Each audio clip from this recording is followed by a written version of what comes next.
fuck? You don't know what you're talking about, Ustream.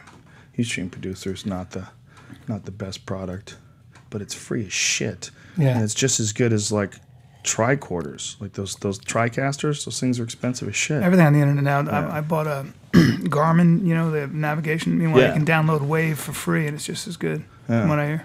Yeah, you can get a lot of free shit now that's just as good. Like this podcast, bitches. We ain't charging. The Joe Rogan Experience, however, is sponsored by some awesome companies. But I'll tell you what we're not sponsored by. Grillo's Pickles. Let's pass that shit over here. It's good. I've had 2 already. Oh, people say to me, hey, keep talking about... Why is this... Okay, we got a problem here because I'm not seeing anything. Let me refresh this and see if... It shows we're broadcasting, but I'm not seeing it. Oh, there's the image. Okay. Grillo's Pickles is not a sponsor. They're just nice guys. We met them when I was doing Zookeeper with Kevin James. We were in the Commons, and they had this cart where they were selling pickles. I'm like, who the fuck is selling pickles? Like, what a weird thing to sell. And I thought they were going to be like those 7-Eleven pickles. Yeah. You get them in a bag of pickle juice, and they're mildly good. These things are fucking ridiculously good. Yeah, they're fresh. They're hot. They got garlicky. They have garlic in them. That you see, they have look at this. Can you see this online, folks? There's like fucking swamp grass in here. Seaweed. These motherfuckers are doing voodoo with these pickles. There's these big ass slices of garlic, and there's big ass slices of habaneros and jalapenos in there. And then there's fresh pickles. And these motherfuckers are ridiculous. No one's paying me for this. This is 100% free. This is such a bonanza for them. It must be great. They're so fucking good. I ate a whole container of these. I panic when I get low. They send them to you from Boston? Yeah, they send them to me from Boston. They ship them to me. I panic when I get low. I fucking panic. They're the best fucking snack ever. And guilt-free. 100% guilt-free. Yeah, because you're eating cucumbers. The vegetable. I sit in front of the TV. I fucking snack the fuck out on these things, and I don't feel bad. Yeah. Because I'll down a whole bag of popcorn. Right. Kettle corn, or I'll fuck up a whole bag of cheesy popcorn with cheese on it, or potato chips with vinegar and salt. I'll fuck up a whole bag, and then I'll feel like a loser. And I'll wait an hour and a half, and I'll lift weights. I will. I'm like, I can't be a pussy. I can't just go to bed on that like a fat slob, because that's step 1 to death. Exactly. So I'll make sure I do deadlifts in an hour and a half when the potato chips have dropped down. It's good for you. But I eat these, I don't feel guilty. If you're in Boston, you're first of all, you're fucked because it gets too cold there in the winter, and that shit's ridiculous. And the women are too kind. I went to high school up there, man. It's not the place. It's not the place. It's a beautiful place. I loved it, but you know what? It made me me. I remember wrestling and sucking weight in that winter. Yeah. Oh, it was good times. Oh. I did that as well. Walking around like a rail in that, zero. Yeah. Excuse me, I'm in the middle of a podcast. It's my kids. Ladies and gentlemen, this is why I have to get a studio. This is why. My kids are crazy. The sound of children in the background is fantastic. They just always, there's always like a new emergency that's not really an emergency. My dolly's eye fell off. We're going to have to glue it back on. Is it going to be okay? I'm pretty sure we can glue it. Becomes a huge issue. I have fake tea every morning now. Oh, I do too. I Takes have forever. tea parties. I did tea parties. I did tea parties yesterday with both of them. Yeah, but my daughter's got to milk the cow. You have to actually drink it too. You have to actually drink I have to blow on it first. I'm like, I gotta go. She's like, where do you have to blow? I'm like, come on. Yeah, but it's important to play with them, man. I enjoy. Well, let's get through the fucking podcast first. This is not a commercial, okay? But this is a commercial. But the Grillo's Pickles things, this is 100% for free, just because I love them and their pickles are fucking fantastic and they're nice people. Anyway, the Joe Rogan Experience podcast is actually sponsored. Where's that phone? Give me that phone, man. Oh, the Samsung Galaxy 3? Yeah, I got a Galaxy 3 from Ting. This is going to be one of our new sponsors. Ting runs on the Verizon, or the Sprint network rather. So they have excellent service, and there's no contracts, and they have some dope phones, including the Samsung Galaxy 3. Wait, so what is Ting? Ting's a new mobile company. It's like there's alternative. Like Verizon? They rent space on Sprint. The way I don't want to speak out of school because I haven't read their literature, but essentially what it is they run on the Sprint network. They rent the Sprint network, but they take a different risk than Sprint does. They rent the service and then they say, listen, we'll charge you by what you use. You can quit when you want, and you have no contract. So it's a way better deal for someone who doesn't. You might try this and go, you know what? Fuck droids. I need an iPhone. I got to get to AT&T. I got to quit. So if you quit, you don't have to worry about losing, a ton of money or having to pay some contract breaking fee. And if you use less on 1 month, you actually get credit for it on the next month. That's great. Yeah, it's a really good company. It's a good deal, and because they're on Sprint, it'll be good service. But that they're not an official sponsor yet, so this is another non-commercial commercial. But I finally got a hold of one of these Samsung Galaxy 3s. I hear that they are huge. Yeah, they're as good as it gets. Yeah, it's supposed to be like a giant iPhone. Yeah. I need to find out, what the operating system is like. Red Band hates these fucking things. But, does he? Yeah, he doesn't like droids. He doesn't believe in them. But it's to funny me, it's how just computer technology. people that are really into that, they fall into different camps. Apple's the only way. Yeah, they get crazy. Yeah, People you want get crazy. you want to get an Apple, get a piece of shit. I stick with Dell. You're like, I'm not in your war, dude. I have no dog in that fight. Yeah, Max of effects. Those blanket weird statements. You're like, okay, I'm into guys. You fucking dummy, dum. We are actually legitimately sponsored only by Onnit. That's ONNIT. And Onnit is a company that provides me with Alpha Brain. And I'm a part owner in the company. So when you support Onnit, you actually support this podcast and support me. Why did I become a part owner? Because I 100% believe in what they're doing. The ethics are absolutely perfect. What they're trying to do is sell you the best shit possible for the lowest price point and make it as clean as possible so that no one feels ripped off. So when you buy 30 pills, there is a 100% money back guarantee. You don't even have to return the product. You just go, this isn't for me. I've read things online by intelligent people that are claiming that it's a placebo. I don't know how everybody's body works. Everybody's different. Everybody's body has a different reaction to caffeine and alcohol and cigarettes and vitamins. And I don't know. Yeah, weed for sure. I don't know how your body reacts to things. But what I do know is that all of the nutrients inside of Alpha Brain have been proven to have a positive effect on human cognitive function. And there are studies behind that, and we're actually putting together our own study. It's about to go live. We've established a protocol, and it will be a double-blind placebo study at a legitimate university to show everyone that there is a noticeable, measurable benefit in taking nutrients. I 100% believe this. I've been a big fan of vitamins for a long time. I'm very sensitive to my body. Yeah, especially my nipples. Touch yourself. Very sensitive to my body. I know when I smell.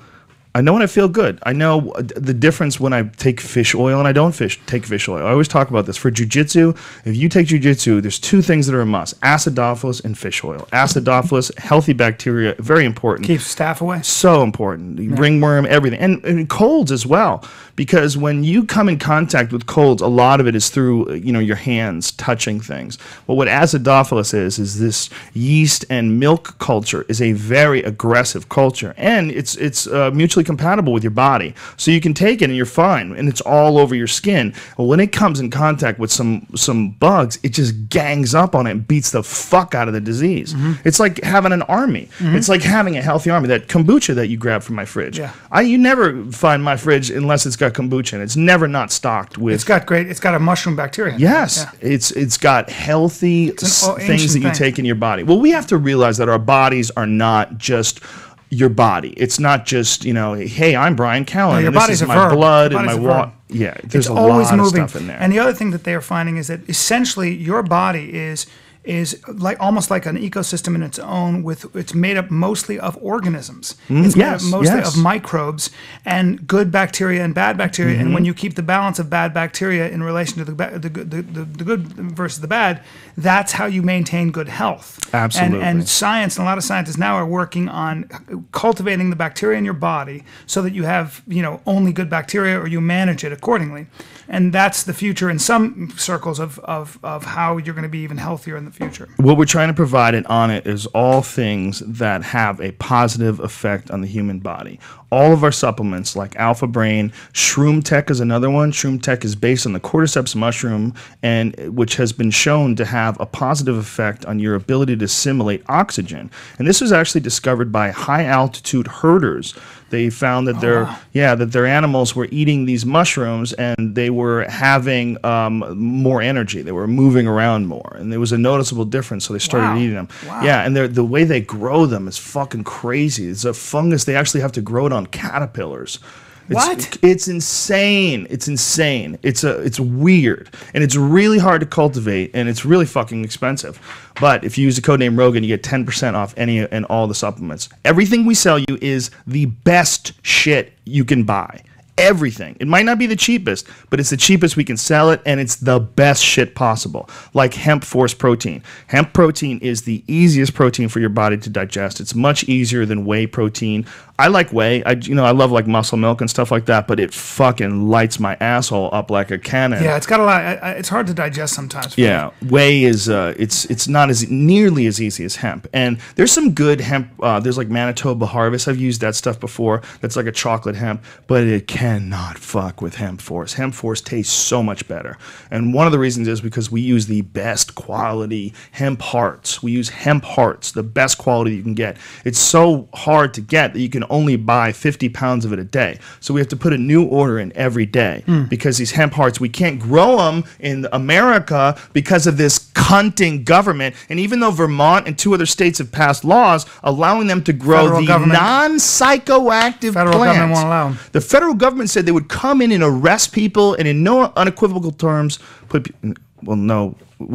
clearly they said they would put people in jail. It's fucking horrible. It's horrible to think about that you would arrest someone for growing a plant. There's a lot of money involved in enforcing marijuana laws. Well, the marijuana laws have nothing to do with hemp, which is really crazy because you literally can't get high off hemp. That's another thing that people keep asking me. If you eat this hemp force, am I going to test positive for THC at work? No, you absolutely will not. However, if you eat a poppy seed bagel, you'll test positive for heroin. Something a lot of people don't know. Oh yeah, 100%. That's why they tell Olympic athletes and stuff. Yeah, well, that's happened to people that have had heroin tests at work. That's happened to people who eat a lot of poppy seed bagels. You test positive for the same metabolite. Crazy. So you don't have to worry about that with hemp force, which is so crazy. We have to buy this shit in another country. We would be willing to grow it in America, hire American farmers to grow it, and give people jobs and help the American economy. But no, this cunting government with its horrible corruption and deep-rooted ties to pharmaceutical companies literally won't even let anything close to marijuana in. And if you want to read how closely tied they are to the pharmaceutical companies, pick up a book called The China Study by T. Colin Campbell, PhD, who was on the inside of all this stuff and was on the National Board of Sciences. And he's a nutritional scientist out of Cornell University. It is a fascinating book, an expose on how industry has hijacked disgusting how you eat, why the school lunch program, 28 million counting children, eat what the dairy industry, the meat industry, and the sugar lobby wants them to eat because it's big business, and why children are suffering from diabetes and a host of other chronic illnesses. Don't take my word for it. Look at a credible scientist and real data to support what I'm saying. It is fascinating. This is a guy on the inside who knows all the scientists and the academics who can take money from the same corporation they're doing research for. The point is, we're on a fucking pirate ship, so that's why hemp force is expensive. It's really the only reason. It's a high quality food that we should be able to grow in this country. We just started selling exercise equipment. Hemp Force also has maca in it and raw cocoa. Raw cocoa is a very powerful antioxidant. Just had some today. And maca it stimulates testosterone growth, son. Get that libido on, kid. I love it. Even though testosterone's a banned substance. It's going to be banned eventually. They're going to want a world filled with pussy. Do you really want horny men running through your neighborhood? It'll never work though. Dude, we're gonna have to be. We'll talk about this as soon as this commercial's over.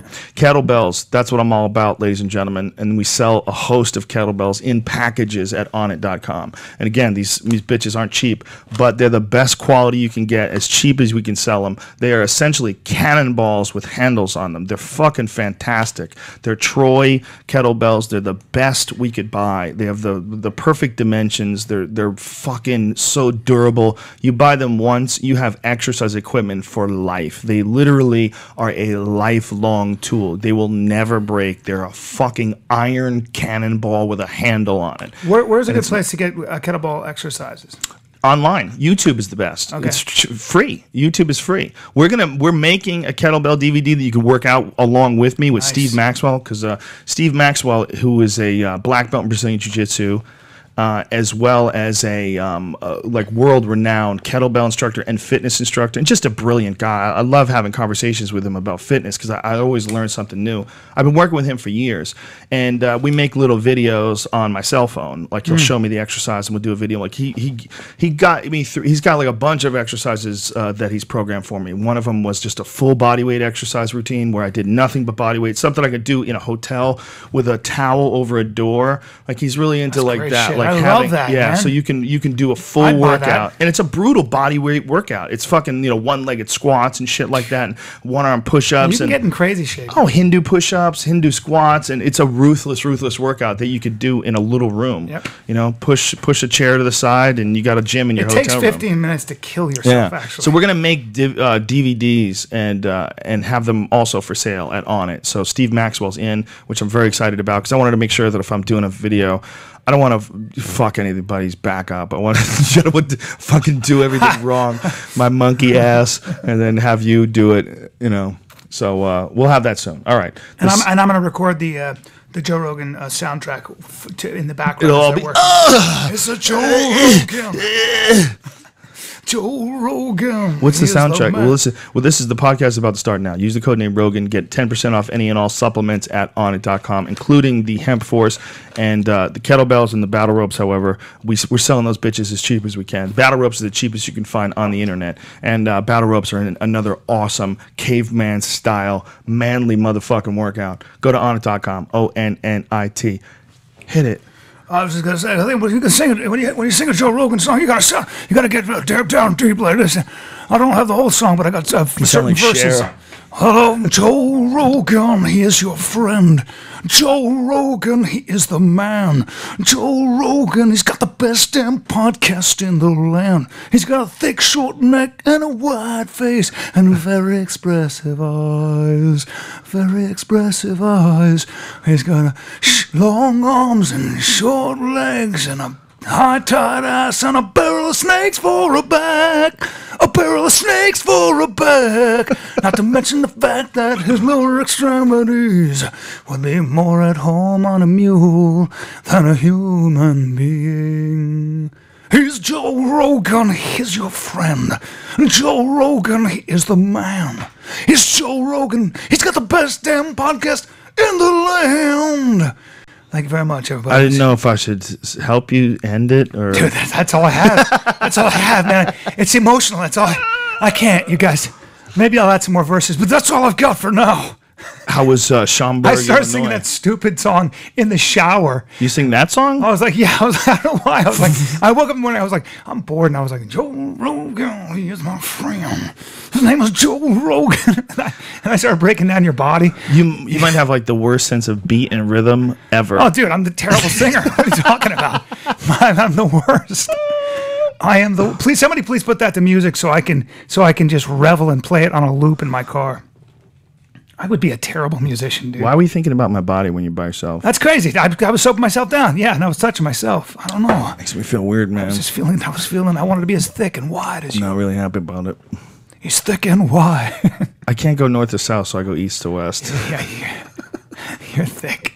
I'm meant to be carrying bricks up hills. Yeah, you were always. Yeah. That's the thing about you. Even when back in the day, you were always working out, and you had big hands. Big hands, long. Your arms are long. Legs are short. Arms are long. Well, my legs aren't short. My upper body's short. Oh, that's okay. Yeah, my legs. Yeah, are actually, it's true. long. Your legs are actually. Yeah, you just got. My body's very weird. Yeah, You're it's actually, your designed body, like it's built to bear down. carry though. rocks up hills. Yeah. It's Sicilian stonemasons. Yeah, but I'm half Sicilian. What happened to me? I'm built for dance. You're built for rocks, and I'm built for dance. Fucking annoys me. I'm built to gesture and emote. Well, that's one of the things I think I like about kettlebells. I feel like I'm working hard. When you put in a fucking hard kettlebell workout, man, it's like you're really going to war. You're really fighting something. It's not just like doing a bench press. I've never done a really hard kettlebell workout. What? Maybe you'll take me through How one. dare you? You're in my house. Yeah, maybe you'll take Before I feed you the grass-fed steaks that I got. We got some grass-fed steaks. I'm too high right now, but we'll do it afterwards. A little too high to work out? It's the best time to work out. Is it? Fuck yeah. I don't smoke enough weed. You don't smoke enough weed. That's the problem. You got to get comfortable with the waves. It's like if you don't know how to surf and you get on a board and the wave hits you, you're going to fall on your ass. Yeah. Why? And you're like, I can't handle the wave. No. You just don't know how to handle the wave yet. You got to learn how to ride the weed waves. That's the whole life. So when someone's high all the time, they can just handle being high. They can handle being high talking to a cop. They can handle being high buying tickets at the movie theater. Yeah, it's not that big a deal. They're used to the boat. They're used to the waves, man. Yeah. They're used to that experience. I like that. You lift weights when you're high. You feel your muscles, man. You feel your tissue.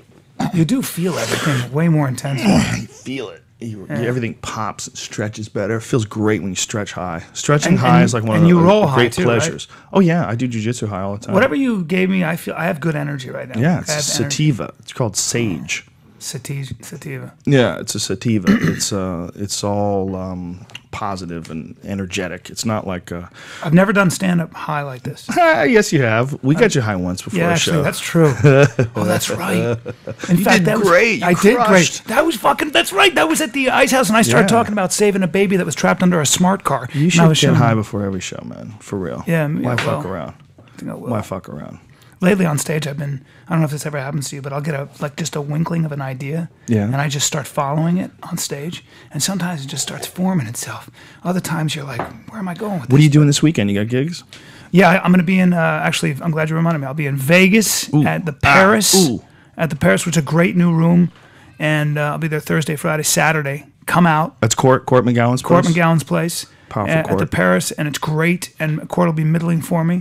And I can't wait, man. I had a great time in Schaumburg. Thanks to everybody at Schaumburg, and thanks to Joe Rogan, because a lot of people came out because they listened to this, and it was amazing, man. I love those crowds. I love that room. It's a great room. And I love Chicago. They're so nice. Yeah, they're great. They're just polite people. They're better. They're better than us.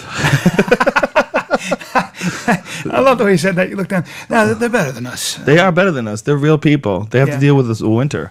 We're soft. We're soft. We're soft around the belly. There's something to be said about having to deal with the winter. They say that the people in the north developed faster in technologically because they had to get ready for the winter. Yeah. Because the winter was something you had to develop a sense of time. You had to figure out how to harvest, store food, and all the things that come with that. And it required a higher level of technology and a higher level of sort of planning and in some ways discipline. Because the criminals are way smarter on the East Coast. Yeah, well, they're organized. It's called the mafia. That's where it comes from. Those aren't the smart ones. The Russians are the smart ones. The Russians, the Russians, you don't know. Yeah, the Russians and the Chinese keep their fucking mouths closed. The Italians start reality shows. Yeah, like Mob Wives. You imagine if a Russian chick tried to start a Mob Wives show? They would kill that bitch. But these weak-ass guineas are letting these fucking dumb broads go on TV and spout all their nonsense, basically indicting them on an entire life of crime. You know what you're getting into when you're entering this life. Oh, really? So you're admitting your husband's a fucking criminal on TV, you dumb cunt? Is that what you're doing? Is that what they... Is that, that's what you're doing. If you are in a criminal empire, okay, if you're involved in something like that, you can't go on a reality show and just make light of it like it's no big deal to be a fucking mob wife. Because I guarantee you there's some shit in that guy's past that he's denied, and then he would say, no, I'm not a lifetime criminal. And this, you got your wife on TV talking about you being a wife. If you're a real mafia guy, your wife doesn't know a damn thing. They found the head of the Chinese triads, they said, in New York. And you know what he'd been doing for 15 years? What? Selling soda out of one of those push carts. Jesus Christ. Yeah, that was his cover. Jesus Christ. How about that? They're willing to take it to a level. This soda's not fucking, it's warm. Give me a cold soda. Let's go. He's the head of a triad. Yeah, he was dealing with that every day. That's hilarious. Okay? Ran the triad. when they had that whole Gotti thing going on in New York, I remember going, what is going on? They can't arrest the mafia guy? Like this main mafia guy? The Teflon Don. Where's this? I remember thinking I met and spent a lot of time with his lawyer. Really? Yes. What's his name? Can't remember his name now. It's killing me. Big Bruce Buffer? No. Bruce Buffer? No, not Bruce Kunstler? Buffer. No. Kunstler. No, not Kunstler. Something like Cotter? No. Whatever. Bruce Cutler? Cutler? Maybe. Anyway, he looks like a big, thick gorilla. I thought he was an Italian guy. He goes, no, I'm Jewish. I'm Jewish from Brooklyn. I don't believe in violence, but I was a wrestler. He was a wrestler. And he never lost, he said, but he was a really great guy. And, what is his name? We got to Google that. Okay. But he was such a good guy, and we had so much fun. And really? Was he a good Bruce guy? Cutler or Bruce? I don't remember. Yeah, he's a great guy. He's got a great sense of humor. And he was just talking about how defending somebody, is that they're going to send you away for 1,000 years. I'm going to defend you. I'm going to do everything I can. But he said Bruce Cutler. He said about Gotti. He said I have defended some very formidable men, and that is the one guy who really lived what he spoke, what he said. I was in there. I ever tell you a story about being in Little Italy in '91? Let's call it, and it might even be something like that. I think it was even 90. And it was early, and I was and he had I can't remember the name of his social club, but it was right near a restaurant called Cafe Sorrento. And we used to go there, and right next door was the social club. Oh, come on, what's it called? Mulberry something. It was something Mulberry like that. Street. Mulberry Social. And I'll never forget, and that's where Gotti and his boys used to hang out. And you'd see these just rough-looking dudes with earpieces, and the car would pull up and stuff. And I remember I was eating at the outdoor cafe, was with this girl, and I saw these two dudes in suits with open shirts. Ravenite Social Club. And Cafe Sorrento was right next door. And I remember seeing these two just giant men walking out on their way clearly I could smell it, I could see it, clearly to do something bad, clearly to do something and I remember looking at how big and formidable they were and how they were basically professional knuckle breakers. And I thought to myself, that would put the fear of God in you. That's you better be ready for guys who are going to, Yeah, because the cops are going to come and then they're going to go. And those guys are going to wait. Yeah. They're going to come back. That's right. That's what their job is, to get that done. That's right. They go like this, they go, have a nice evening. Have a good evening. Yeah. And then they come back and the whole place is burned down. See you soon, fuckface. See you soon, say hi to your mother for me, right? Yeah, it's a very scary thing to have organized crime, Well, corporations and technology actually took a big bite out of organized crime. You couldn't shake down local businesses anymore because they weren't. They were all LLCs and things. It's interesting. The Ravenite Social Club is now a shoe store. Ah, wow. Yep. Wow. It's like shoes and purse. And the way they brought down Gotti. You ever hear the story? The guy who used to run the Ravenite Social Club managed it. He was the guy who took care of cleaning the tables and everything else. They sent a cop in there, this beautiful woman. She was a cop. She banged him on the table. And as he was banging her on the table, she put a mic under the table. And that's how. Whoa. And that is how she took one. She took one for the team. Oh went my in there, God! Took some fucked cock. This guy. Took some cock. Bang. Put it under there. What a trooper! Brought the whole thing down. What if she came?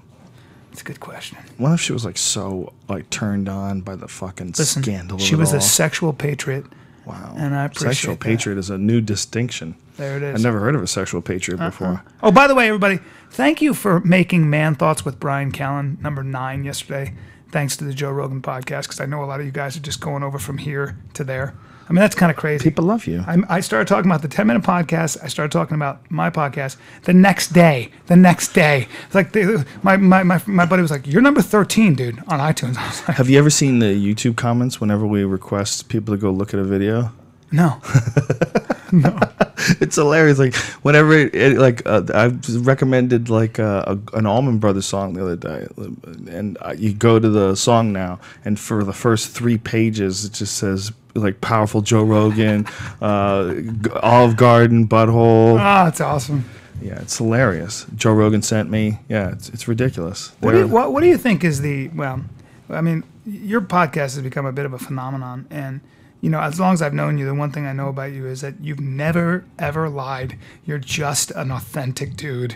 And you, for better or for worse, you were always the guy. And when you were young, it was so inconvenient. Because if you didn't like somebody in that circle, you'd be like, I don't fucking like you. I don't like you. So there it is. I mean, it was basically that, or they figured out real quick that you just had a problem with Well, it. you were willing to tolerate some really ridiculous people in your life. Yeah. And I loved you, and I'd be hanging around with you, and I'd see all these problems in your life. Right. And it drove me crazy, because it wasn't just that I didn't like this guy. I was mad that this guy was wasting your time with nonsense. Yeah. These idiots and liars and frauds and dummies.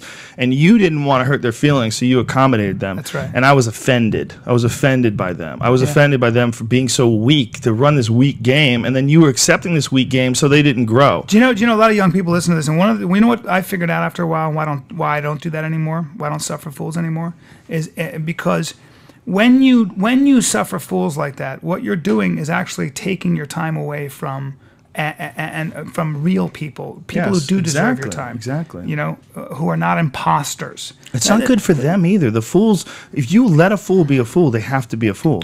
By saying that, you know, that's who they are and you just accept that, they're never going to grow. Right. And I don't know if they can grow. I don't know what their potential for growth is, but we're not going to fucking find out if you tolerate them. You can't do it because you lose all your energy. It's actually a form of high-tech procrastination. If I think back on it, I think a lot of it was just high-tech procrastination. We do, as human beings, astonishing things to ensure our own failure, or to at least ensure that we don't realize our potential. True potential. Yeah. And we do crazy things, like have a family with 3 kids and with a woman we don't like, or take a job that we have to take because we got to hold down this massive nut we create for ourselves, when what we should be doing, and actually it's in Turning Pro he talks about this a lot. Pressfield, yeah. Pressfield, you know, and the war of art. And the war of art. So we do these things. It's very hard. And I always tell people, I say, if you really want to try an exercise, just ask yourself, if you couldn't fail, you can get anything you want. Just make a list of what you really want in Technicolor and see what it does to you. It's hard to face up to it.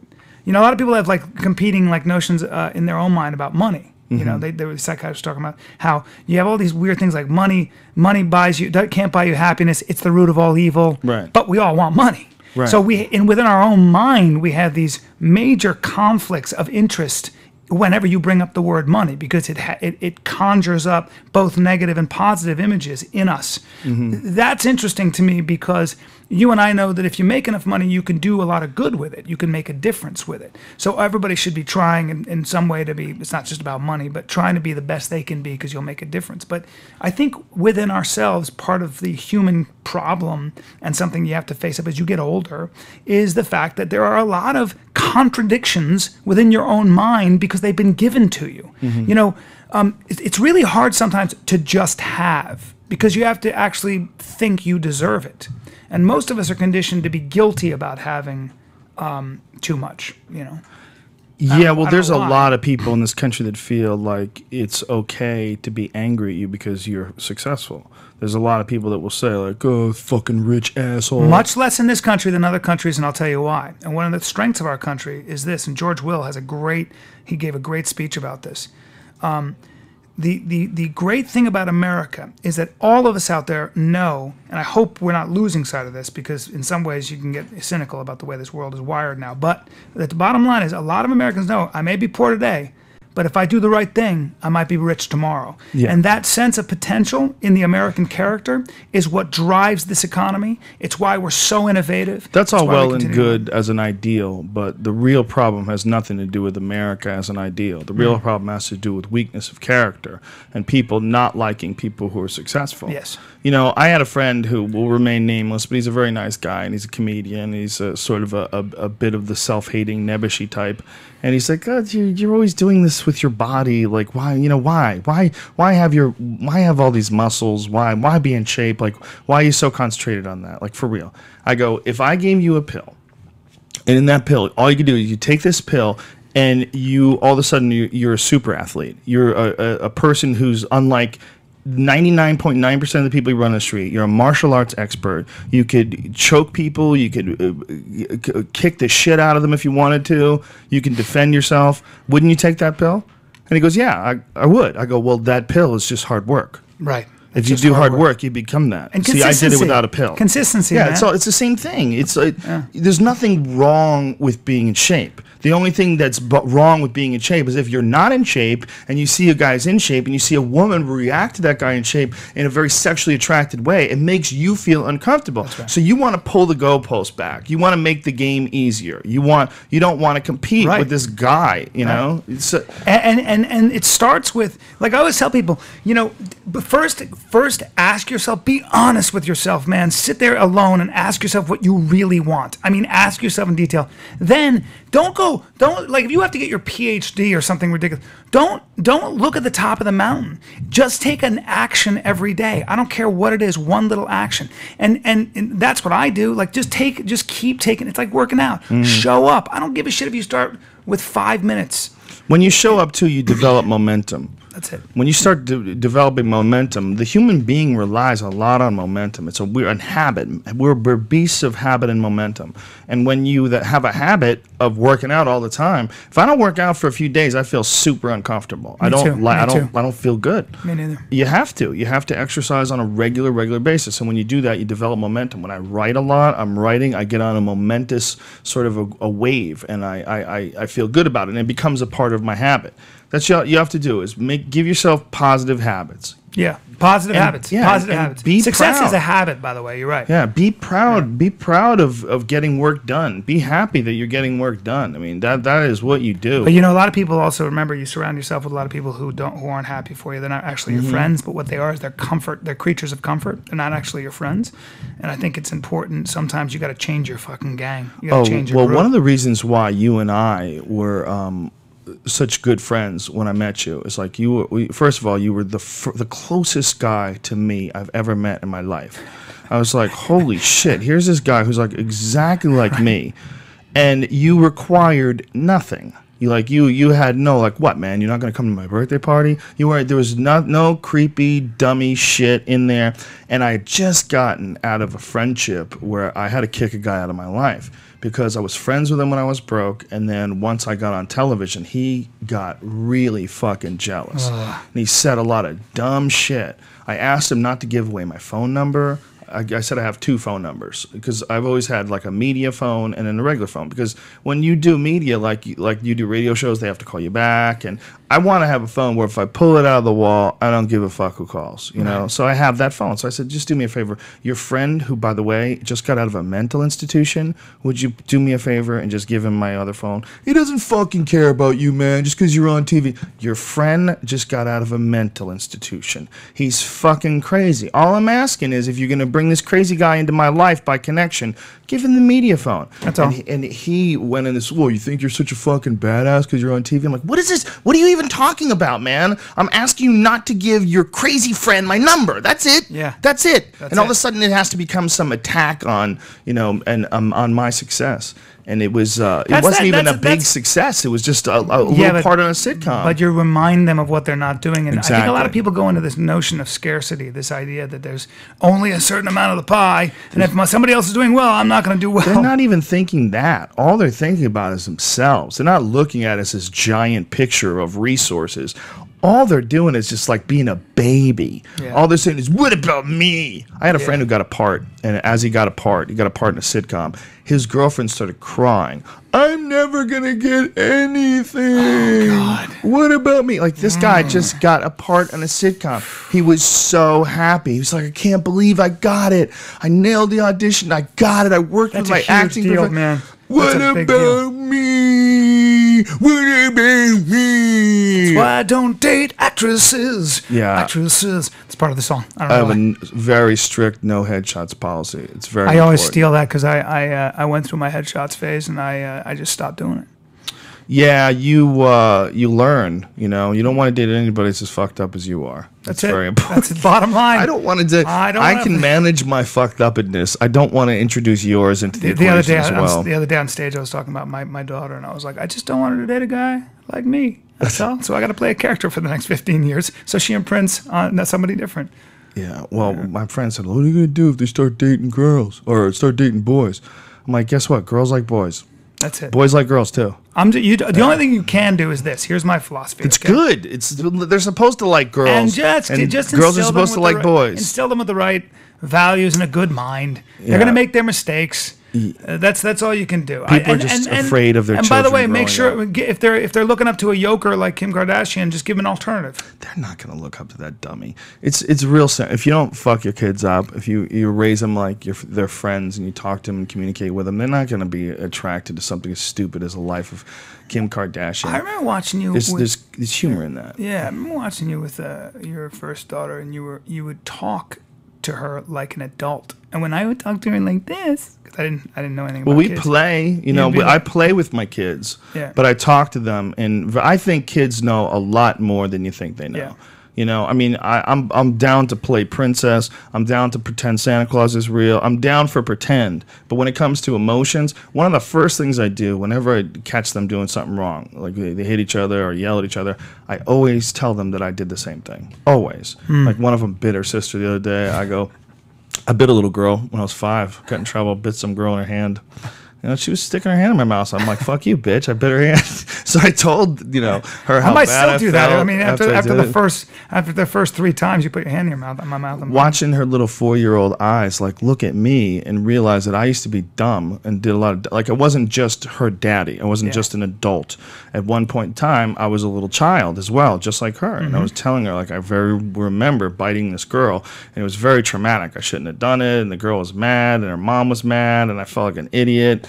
And her mom's like, "Why didn't you just slug her? You didn't have to bite her."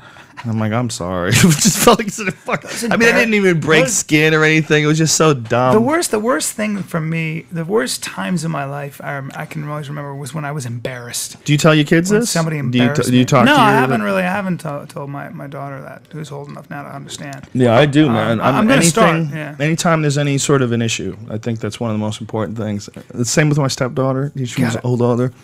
I've always done the same thing with her. She's not. I mean, I say stepdaughter. She's my daughter, and when that's what I was talking about. When I saw you. Yeah. But when I communicate with her, it's the same thing. It's always got to be that they're a human being. Well, you're giving them the benefit of the doubt. Actually, they have the same mind as we do. They don't have context. That's exactly. That's what it is with children. And when you bring them into your world like that, and you communicate with them, then they'll bring you into their thoughts as well. It's amazing how much my 4-year-old just opens up and talks to me about how she feels about things, what bothers her. Do you think that you have I was just talking about this with. I just recorded something with Jay Moore on my podcast, and I asked him if he had a primary question that runs through his mind every day. Do you think you wake up with a primary question? No, you don't have one overriding question. No, enjoy myself. That's I don't. I think this is a journey. Okay. I just think this is a ride. I'm absolutely. It is. It's temporary. It's not going to last. I just want to enjoy myself. I want to be amongst friends and have a good time. Yeah. Have a good time doing my stand-up, doing my work. Have a good time doing jiu-jitsu, hanging out with my boys at 10th Planet and John Jacques Machado's. Having a good time, driving around, listening to music, being nice to people. Yeah, I feel like, we're all a little too small in this giant universe to take ourselves too seriously. Well, it's not. There's no benefit in it. There's no benefit in self-grandeur. There's the benefit is in friendship. The benefit is in fun, laughter. Yeah, I'm so psyched about you coming over here. Like we talked about this. Our families are together. Brian's wife's here. We have the kids here. I've got steaks. We're gonna play some music, listen to some music, and drink some wine. That's what life's about. That's what life is about. Having fun. Didn't I say that to you? I said we are gonna mark our lives by the number of times we laughed with each other, and we're silly, and we're just surprising and shocking each other. That's what it's about, man. Stanhope and I were on the phone the other day, and he was drunk, and he's like, I could quit stand-up, but I couldn't quit stand-ups. He goes, I could. He goes, I don't need to do comedy anymore. He goes, but I never want to stop hanging out with comics. Yeah. Because he and I were just on the phone, we're just laughing and talking shit, and laughing and laughing. He called me. He was listening to the Jamie Kilstein podcast in a van filled with other people, like he was on tour, and he called me. It sounded like a comedy club. He goes, I just want to tell you, we're listening to you right now, and everybody has something to say to you. And then he holds up the phone, and all the comics in the van are screaming and cheering and applauding. Oh, that's great. Jamie Kilstein has said some crazy shit about Tosh shouldn't have said that rape joke, and it's like he went Captain Feminist on people. Oh, wow. So Stanhope called, and then I call him back, and we're just laughing, and he's just like so fun. Yeah. That's the kind of human beings you're supposed to be in contact with. Joey Diaz. Every time I'm hanging out with him. That's an original. What a stamp on life that he's just great. I mean, he looks over in the UFC, and I'm sitting literally 6-10 chairs away, and he just leans over and goes, no drama, cocksucker, no drama. And everybody's like, what the fuck is that guy saying? And I was like, no drama, man. No drama, cocksucker. We're doing an end of the world show with Joey Diaz, Doug Stanhope, me, my God, and a band called Honey Honey. I'll be in the audience. I'll tell you that much. December 21st, 2012. I'll be there in Hollywood, and it's going to be at the Wiltern Theater. I'll come on stage as you again. Ladies and Stanhope gentlemen. is also coming to the Ice House this Friday night. So if you're coming to the Ice House, we got shows at the Ice House. It's me, Joey Diaz, and Ari Shaffir tonight and tomorrow. I'll be in Vegas, Dan. Tonight, Doug Stanhope's, or not tonight and tomorrow. What am I, retarded? Today's Wednesday. I don't even know what day it is. Friday night and Saturday night, sorry. At the Ice House, and Friday night Stanhope's going to be here. Wish I could. I would come out for that. I've never met Stanhope, and I'm a big fan. Oh, really? Yeah, I'd love to meet him. He's a great guy. He's the best. I important. He's so important to me. He's like he's a real guy. He's refreshing. He's really doing it. He's refreshing. Yeah, and he's 100% legit. He's a 100% legit, hilarious headliner, comedian who's just really into continuing to do that, albeit occasionally reluctantly. He's the real deal, man. I was talking to Jay Moore today, and I said, he said, what's your definition of heaven? And I said, to be honest with you, man, I think it's just being on stage and doing stand up. I don't think I'll ever take time off away from it. He's like, when are you going to retire? I think I'm going to be Don Rickles. I'll be 85 years old doing fucking stand up because it's just so much fun. And what else would I be doing? Find me something else that's really fun. Be like, you want to go skydiving? If people still want to listen, I'll still be doing it. Yeah. And when they don't want to listen anymore, when you're doing like half-filled shows and the people are barely there, you're like, well, all right. Maybe it's time to pack it in. But then again, maybe it's time to go back to the drawing board and come up with new stuff. Yeah. Well, it could be. Yeah, for sure. I mean, it could be that. It could be a lapse. But for some people, it's the end. Yeah. There's a lot of people that get fat. They just get fat in the brain. Yeah, but you got to keep feeding. I always tell young comics, I'm like, feed your brain. It's important to read everything if you can, or as much as you can. You and keep asking yourself the next question. It's how you stay dynamic. It's how your material will grow, and it's how you will grow as a person. One of the things I've been getting nothing but great feedback about this podcast I did with my dad. Well, my dad's 72. What my dad continues to do, and what I respect about him so much, is he continues to grow. I watched the 72-year-old guy taking Italian and going into Italy for 3 weeks and throwing himself into Italian. When the fuck is he going to use Italian, yet he doesn't care, he takes it? Yeah. Reading these obscure things on quantum physics and stuff. He's just always because growing. He enjoys it. I think what people have to realize, the reason why that's shocking to people is most people feel like there's a destination. Well, I'm going to reach retirement. And when I reach retirement, then I'm going to change. There is just now. There is just life. And you should think about the future, but your primary concern should be now. It should be life. And what do you enjoy doing? Do you enjoy learning things? Do you enjoy reading? Do you enjoy isolation tanks or fucking hikes or workouts? Just grow. Do that stuff, yeah. And by the way, here's something for people who say, well, I can't do that because I got to put food on the table for my kids. You'll set a very, very good example to your children if you're following your dream and what you're supposed to be doing. That children pick up on that. They can pick up on whether you're doing drudgery or you're doing something inspiring for yourself, and it'll make your household better, in my opinion. That's easy for me to say, by the way, because I'm not having to pay bills all the time. So I don't want to be too disrespectful to people who are actually trying to just make some money and figure their shit out. But just keep in the back of your mind that just find some something people get an easy ride in this life. We all know this. Some people get really lucky and they get an easy ride in this life. Yeah. But that doesn't usually last. Most of the people who get an easy ride, if they don't earn it, they wind up fucking it up. That's true. Almost always. That's very true. And your ride is different than anybody else's ride, as my ride is different from anybody else's ride. But you gotta accept that. Instead of being mad at other people's rides, you gotta only look at what you're dealt. What is the hand you're dealt?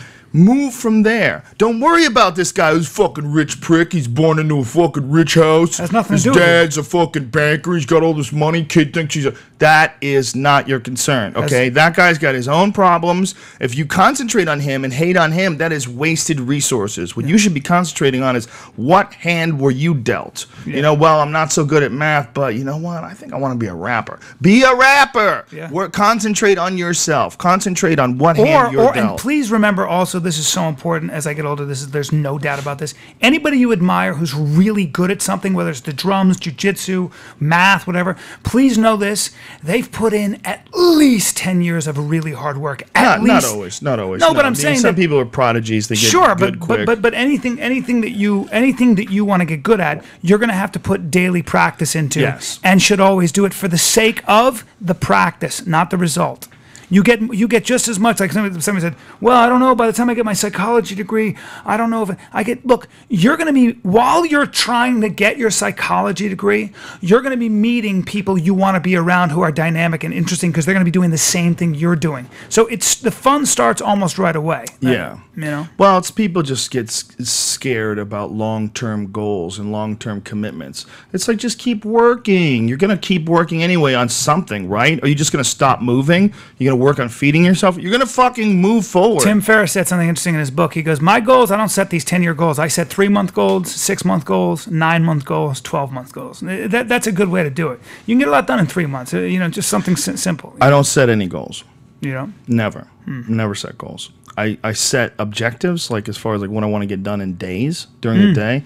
But my goal is to be doing what I want to do, and I'm already doing that. Oh yeah, but you've always I don't have any goals. But you've always had very clear notions. I'm talking to you. You'll go. I remember you going, I'm gonna start my own TV show, my own TV channel. I remember you saying that before the podcast. Then you were like, I'm gonna do a podcast.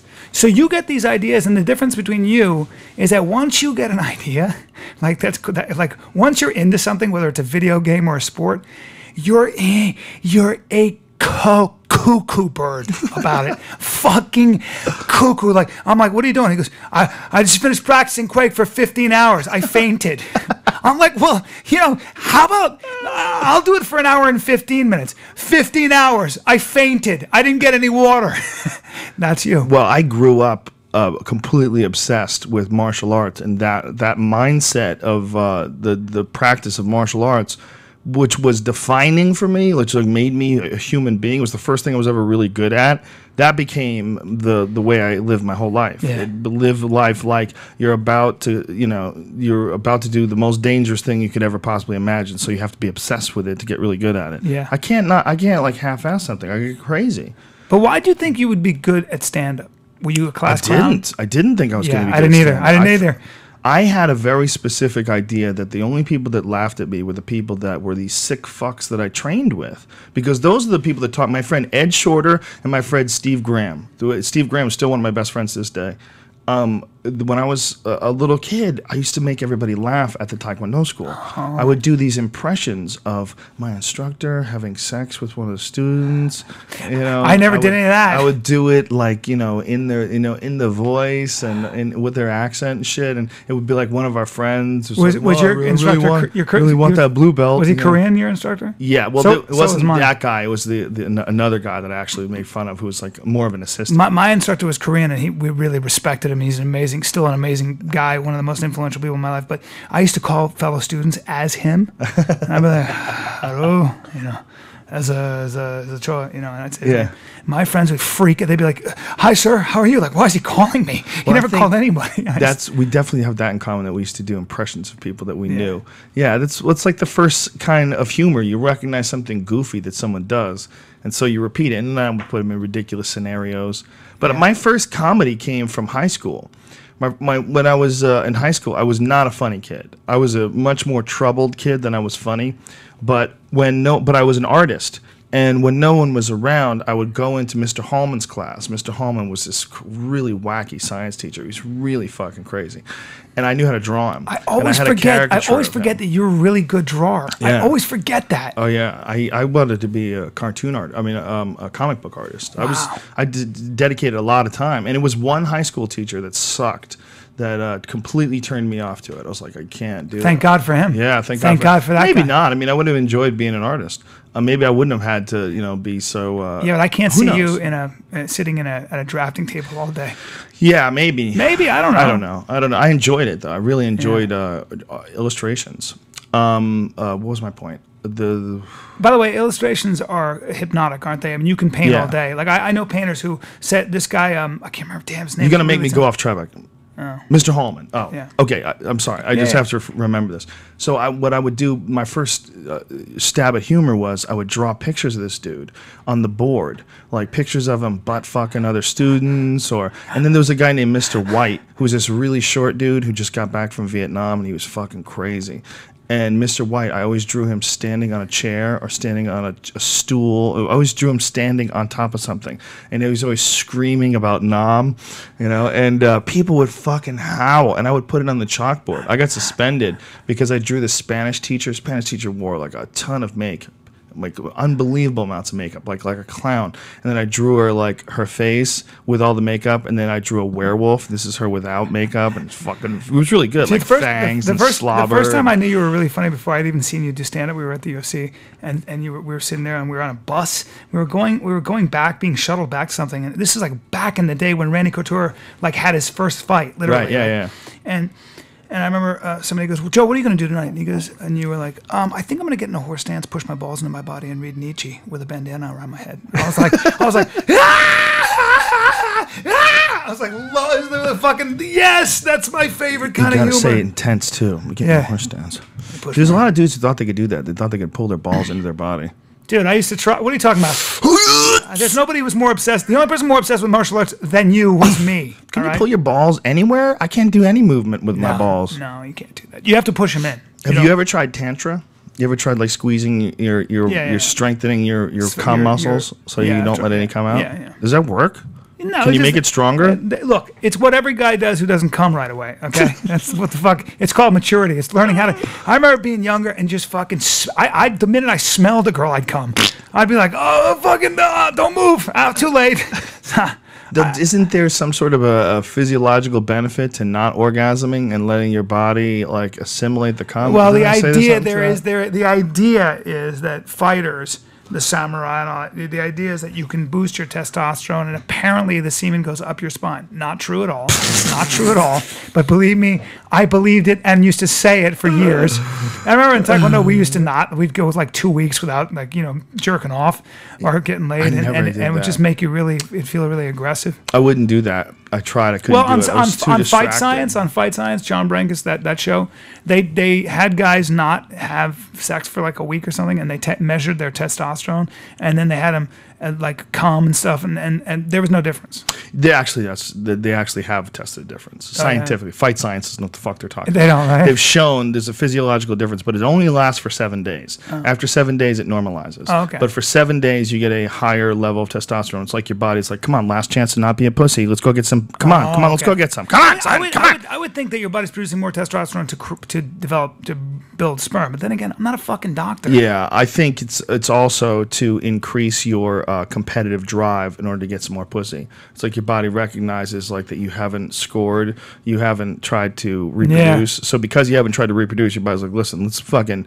amp this gorilla up and get him fired up. And it's probably getting you ready to fight in case another male comes along. Yeah. Because pussy's scarce, like in Alaska or Boston, where hopefully you and I will be. Yeah, we're gonna go. You're going, motherfucker. Well, listen, I'm going. I'm coming hunting with you, and let's move this conversation over to a little show called Pigman. Holy shit!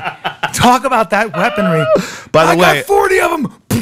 I talked to Ranella about it, and he fucking hates that show. Steve Ranella, who's the guy who's the host of Meat Eater. Oh, yeah. Because they're in helicopters, dude. But he's a fair chase hunter. I mean, everything he does is like stalking. He stalks his prey. He doesn't wait in a tree stand with a pile of food laying there and then blow them. Yeah. Oh, that's who we're going with? Oh, yeah.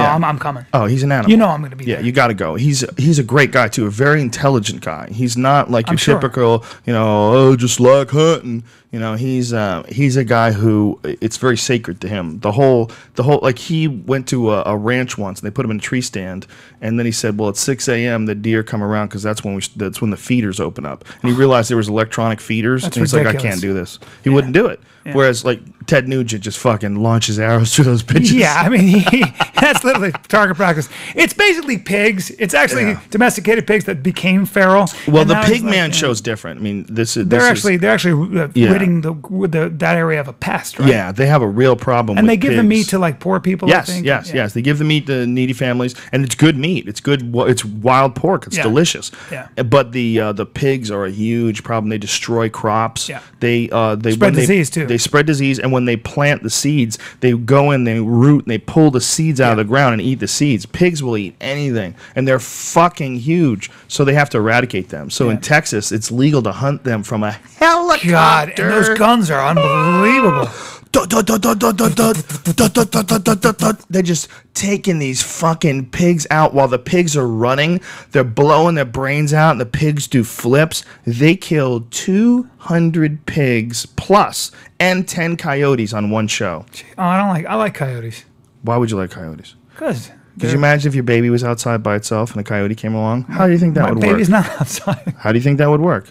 How do you think that would work? I love those questions. Would eat your baby. Listen, man. Every coyote. Do you want lions near your baby? Fuck himself. Every coyote that ever lived, I will put a bullet in his fucking brain if I catch him. No, they have great pack structures. They're cunts. Good hunters. Baby eating cocksuckers, each and every one of them.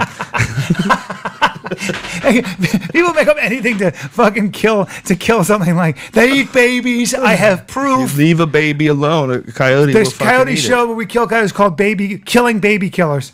That would be a satisfying show if you just left a baby in a pen in the middle of a street and the coyotes just come around and you pick them off with sniper rifles. Like, hey, he deserves it. This motherfucker's going to eat the baby. To eat the baby. He's coming for the baby. What do you want me to do here? Oh, that's good. Yeah, I'm not into coyotes, man. Look, when your dog gets eaten by a mountain lion, you have you have a different perspective. Get a pit to me, bull. it hit. Get a pit bull. I haven't had those before. Yeah, pit bulls are great. How about when you come home and one of them killed the other one? God. Yeah, that was a lot of fun. My living room was a puddle of blood. That's the dog I told you to adopt. Yeah, she was a coffee table. Yeah, she was with a killer. A coffee table with teeth. She was a crocodile with foot-long legs. She was actually a crocodile. She had a crocodile head. Yeah. She was clearly a half crocodile. Sweetest dog I've Remember, ever I called you. I go, hey, loved her. This is when we were completely retarded. I was hey, get down here now. I knew because I couldn't adopt him because I had a female. She was so sweet. And you were like, I'm taking her. That dog loved me. That was the problem. She loved me, and she didn't want the other dogs around because they would get some of my love. She was devastating too, huh? When she'd fight. Oh, she would fight to the death. She was ready to fight to the death over you petting. Did she ever fight Frank? Oh yeah. Yeah. Only people fight other male, male females fight. They fought to it's bad. It was bad. I had to put them both down. Yeah. I had to put Frank down too. You get tired of that shit, right? They both tried to kill each other. It was horrible. And I couldn't trust him. Frank was like devastated after it was over. She won. She beat the male. She did? Yep. Yeah, I left him for dead. He was all fucked up. Oh, really? He was in the hospital for weeks. Yeah. Yeah, I never thought that they would fight. I never thought the male and the female. I would separate the females, but I never thought the male would fight with the female. And they fought. You know what they fought over? The pool guy. The pool guy came over to clean the pool. And they started barking? They're petting the pool guy. Pet one of them, and she would fight Frank if she wasn't getting pet. Yeah, well, she got fucked up, man. When she was in that pen or in the pound for a while, she was fucked up because it was one of those shelters where they didn't kill the animal. They kept the animal all around, and she was a fighting dog before that. So she was a fighting dog, and then all of a sudden she's in the pound, and then all of a sudden she's at this house, and this guy's super sweet to her and loves her and pets her and feeds her food, and she said, "These other dogs, you better get the fuck away from him." Yeah, I don't want to lose this. Yeah, and it was. She would have been a great pet by her own, but with other dogs, she was too crazy. You need them alone. Usually, that's my experience. I've always had. I had 2 pit bulls for years, and I've had different sets of them, and they just try to kill each other. Dude, I got so good at getting choking them out off each other. I mean, but they'd be fighting. And one time I was on a date, and Piggy and my fucking German Shepherd, this working dog, this badass fucking dog, okay, that I like found this kennel. It was like long line of just nothing but IPO and Shih Tzu and sport dogs. This dog was a fucking wolf, and by the way, had knockout, drag out fights with my dog Piggy, who was a pure pit bull and a fighting dog. And this dog held her own, no problem. Meanwhile, I'm on a date. What do you mean? Why would you let them find find out? How do you know that they held their own? I thought they were two females. Were you there when it happened? Oh, dude, what would happen was I'd come home, and it looked like Vietnam. There'd be fur everywhere, blood everywhere, and they'd both be like, and basically half dead. I'd rush them to the vet. They'd be like, that'll be $5,000 each, yeah, they're all cut up. I was like, literally. And so when they'd fight sometimes, I was on a date, this girl, this beautiful girl, I remember, and all of a sudden I just hear, and I come running out, and all I think is vet bills. And they just gotten out of their cones. They used to walk around. They looked like Nixon and a baseball combined. They literally just looked like jowls and like stitches. And because they had. What you're saying is they had swell up. They had to shave them, and then they'd have these crazy stitches on these shaved heads and necks, and just swollen with these jowls. It was awful. Yeah, the jowls because their face gets swollen. I'd have to train it. They had fucking pills, and they were in these cones and knocking everything over. And so they get in a fight, and I was in the front yard for 20 minutes trying to break them up because I choke one off, then that one would lose consciousness, and then the other one would get a hold of it, and I have to choke that one up. The other one would gain consciousness. 20 minutes, and my hands and my buddy came home, Bob, my buddy came home and actually helped me break them up. 20 minutes later, we're all fucked up. My hands were so I'd been trying to like fight them so badly. I was literally fighting for my life. In the future, my hands didn't work for a week. Well, you're a pussy. Yeah. Garden hose. Dude, what? Separates them. Oh, right really? Away. Yeah. Tried it many times with my dogs, and they were like, this is just cooling us down. In their face? In their mouth. Really? In their mouth. Guess what? I talked to the trainer. He goes, yeah. Sometimes when you do that, some dogs think that the other dog is doing it to them, and so they fucking go harder. Yeah, I had both those dogs. Did you have a break stick? It didn't matter because they'd be holding on to each other. Do you remember when we went to that guy's house who was he raised fighting pit bulls and you got one of his puppies? Yeah, because the advertisement said, this is how retarded Joe and I were. The advertisement said, pit bulls, there's no bull in our pits, bred right out of the box. Joe and I were like, fighting dog! We're in your stupid, like, impossibly fast Acura or some shit, and we're just, we drive forever out there. This guy's clearly a dog fighter / criminal / whatever. No doubt. Serial killer. And I buy this dog that even as a puppy wouldn't let go of your shoelaces. And it really looked like a beagle. It was really weird. It was a small dog. Yeah. So anyway, Bryan can't take this dog. He has the dog for a little while, but it's just too much work. He's really irresponsible. He doesn't. So he gives the dog to his friend on the farm. And what did the dog do? Exactly? Well, my friend called me and goes, "Hey, Bryan, your dog's no longer with us." I go, "What?" And he goes, "Yeah, I had to shoot it." I said, "Why?" He goes, "Oh, I don't know. Well, let's see. Got a hold of the baby cow, and then, well, no, I'm sorry. Let me start again. It killed one goat, then another goat, and that goat got caught up in its rope, and then started bleeding as it died. And then the cow started moving, so the dog was like, "Oh, baby cow!" Grabbed onto that. Then the German Shepherd came out to protect the cow, and your dog broke both its legs. Okay, its hind legs." And he said, and I had a 55-pound dog that looked like it was 100 pounds. It was so full of blood. It was just so swollen with bloodlust. And he said, I'd never seen anything like it. He couldn't get it off. Then after the German Shepherd goes back to the cow, the baby cow. So my buddy is trying to get it off the baby cow. Yeah, you have a real responsibility when you have a dog like that. Yeah, those dogs, they have too much of a history of bloodlust. Yeah. It's too hard for them to break that. Great with people, terrible watchdogs, but hell on wheels with four legs. They're great with people. If you have a dog like that, you have to have it in a secure yard and you have to be with it all the time because otherwise you got a monster. You use them to hunt boar or fight other dogs. That's what pit bulls are. By the way, that's also pigman. You ever see when they hunt them that way? Yeah. They hold them down with the dogs and then they cut the thing's neck. Yeah. It's not as crazy as watching the helicopter shit. The helicopter thing was insane. It's a whole show too. It's a whole half-hour show. Those are military-style weapons. Yeah. Those are like he was talking about. This is an M4 with a fully automatic. With it. I was like, oh, all right. When they hit the pigs and the pigs were running, and then they would do the somersaults when they would like brain them, and then the pigs would go face down into the mud and flip. It's pretty fucking nuts, man. They get to this one pig, this giant boar. And he fucking turns, stops running, and faces the helicopter. Like, face down the helicopter. That's badass. And they're like, look at this motherfucker. No way. They opened up on him. Bum, bum, bum, bum, bum. And then you see him twitching and kicking and shit. They got him in the water. Some of them went in the water. I know. And as they're in the water, you see their heads explode in the water. Like, this is the most carnage I have ever seen on television. And this is fucking crazy to watch. Yeah, it is. You know, and they're fucking rednecks, so they're hooting and hollering while they're, like, pig Ted Nugent was like, People think it should be illegal. It should be illegal not to do it. Yeah. He's not exactly a middle of the road guy. You don't kill 100 pigs before breakfast, you're a communist. Just fucking shooting at them out of this. He was having a great time. Yeah, he was like, if I come home with too many bullets, Mrs. Nugent will divorce me. I was in Portugal and I saw a bullfight.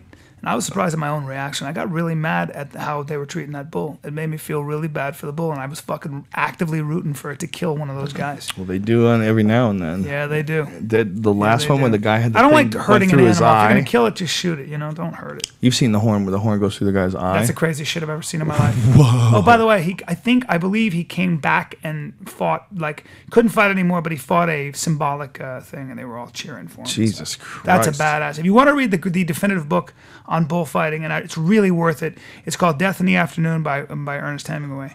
It's an amazing book. One guy had it through his mouth, through his lower jaw, and coming out of his mouth. Yep. Those guys, that's a badass sport, I will say. It's not a sport. Yeah. It's a crazy custom that you couldn't invent today. Custom.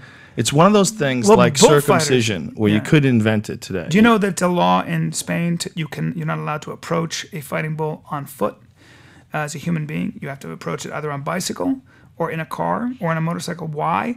Because those fighting bulls are smart enough.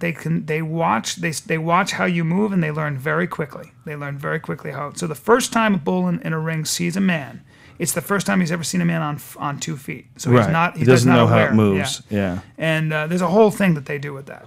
Yeah, that's important. You don't want to have that uneven fight. do you know they used to pit lions and also bears with bulls? Those fighting bear bulls? baiting. Guess who won? Guess who won every one of those fights? Pit bulls. No, the bulls. I mean the bulls. When they'd have bulls against a lion or bulls against a bear. Oh, bulls won every time. Bulls beat lions every time. Jesus Christ. Every fucking time.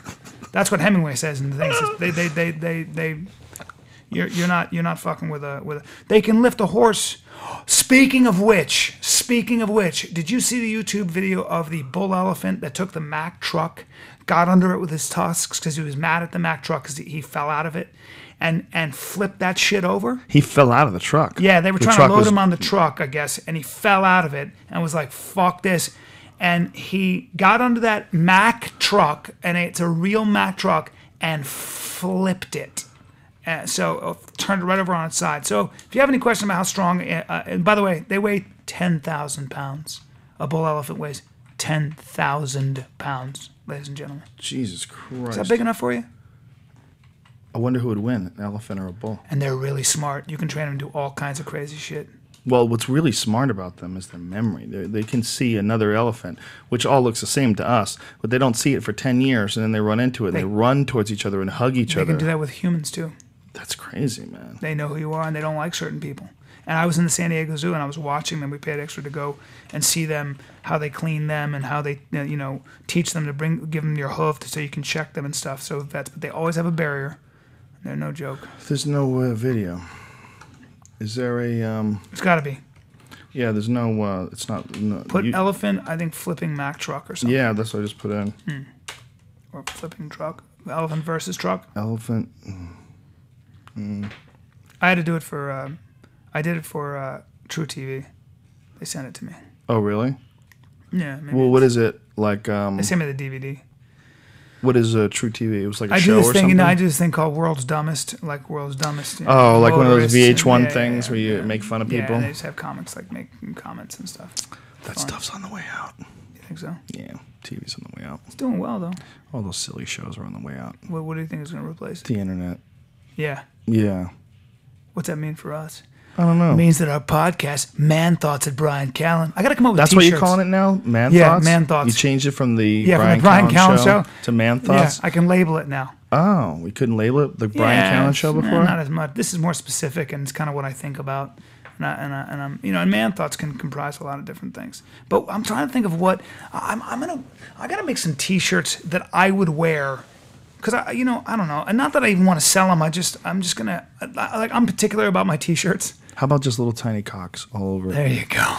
Little tiny ones. A sea of How about cocks. an image, really cool image, an image of Ronald Reagan, but it's all made out of cocks? No, I should have called my podcast Cocks. Cocks? Yeah, or why just not? Dick. Cock. That's a funny name for a company. Cock. Dick. Or Dick. Cock. But doesn't someone has Dick House or something? Yeah, like that? isn't Johnny that Knoxville Johnny or Knoxville?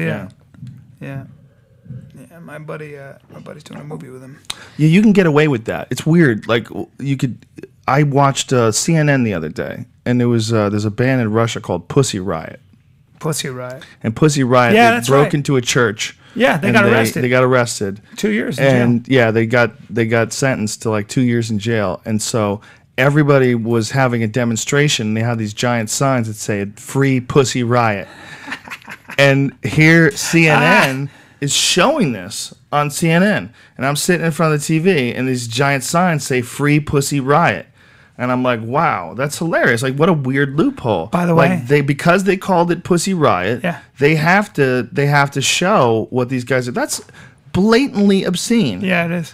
Free Pussy Riot. But it's on the news. You know, I was on a plane one time, and the guy started having an argument with the stewardess before we took off. All of a sudden, he's just saying, he's not being a dick, he's just saying some things like, well, I'm not trying to cause a problem here. You know, it's not like, oh, I'm going to cause a riot, whatever. And so next thing you know, marshals are on the plane. They take him off the plane. They're like, what's going on? Well, you're not allowed to use the word riot. We have certain trigger words that we have to report because you could have been a terrorist. You were trying to incite violence. This is the kind of fucking bureaucratic shit we deal with. Jesus Christ. That's what happens when you have these blanket laws and these absolute rules. It's like there's too many fucking laws. There's too much ridiculous. Do you know how many pages and I'm reading a book about it. I think it's not such a bad law. There's a lot to like about it. But do you know how many pages the Obamacare Act is? You know how many pages when you get the bill? 2,400. 2,400. No, who reads it? Nobody. Thank you. That's a good, and especially you also don't read the clauses you put in there. Who reads it? A handful of reporters from the New York Post who put out a book called Landmark that I'm reading now that really explains what the Obamacare bill does and what it means for us. Wasn't that the thing about bills, that they'll sneak shit in that has almost nothing to do with the name of the bill just so that they can get it in, stuff they've been trying to get in before? Yes. My father said the best thing about it. My father said Washington, he spent a lot of time on Capitol Hill, and he said, and this is a podcast, he goes, Washington is in the business of intent. What that means is that you have a bill. You want to create universal health care. You want to do whatever. You know, these are good ideas. That is the intention. What happens with a Goliath like the federal government, is that there are so many vested interests that find their way into that law. So if you want me to vote for it, that's fine. You got to do something for my constituency, which means I got to put this clause in page 500. Nobody's going to read it anyway. Don't worry about it. And before you know it, that law that passed, just like the marijuana laws, there is a cottage industry that grows up around those laws that have a vested interest in keeping that law, no matter whether it makes sense or not. And that's what happens. That's all of a sudden everybody's drinking out of the government trough. It comes down to a very simple question. It's not Republican or Democrat. This is why you say, do you want the majority of our resources in Washington under this massive roof, or does it make sense to spread the resources somewhere else? That's the big question. And I happen to believe it's better to keep resources out of Washington because something that big can't help but create waste. The real problem is you can't untangle it now. It's so far. Everybody's got their tangled. hand in. Yeah. Do you know the kind of tax breaks pharmaceutical companies get because they own the FDA? Nobody else can break into the drug business. You know why? Because they own the scientists basically that say yay or nay. It takes, 12 or 13 years to get a drug patent? You've got to go through all the tests. And their scientists go, wait a minute, got to be very careful. They all take money from Pfizer, et cetera. Yeah, of course. Well, that's what we were talking about before the podcast when it came to our hemp force protein. We have to buy all of our hemp in Canada because the pharmaceutical companies have bribed these fucking corrupt politicians and made sure that it's illegal. The federal government, by the way, the state government is voted for it, and the whole thing is supposed to be that states are allowed to make their own laws. That the federal government is not supposed to interfere with things along these lines, and they don't give a fuck. They'll put you in jail if you just grow hemp, which is a cousin of marijuana. Let me tell you another story that's really interesting. A friend of mine unfortunately has pancreatic cancer. I lost my other friend to it about 3 months ago, but suddenly my friend's stepmom has it, and she went to a doctor. The doctor gave her a chemo protocol, just like with my friend was given a chemo protocol. And these are very good doctors at a very well-renowned hospital. And the drugs cost a fortune.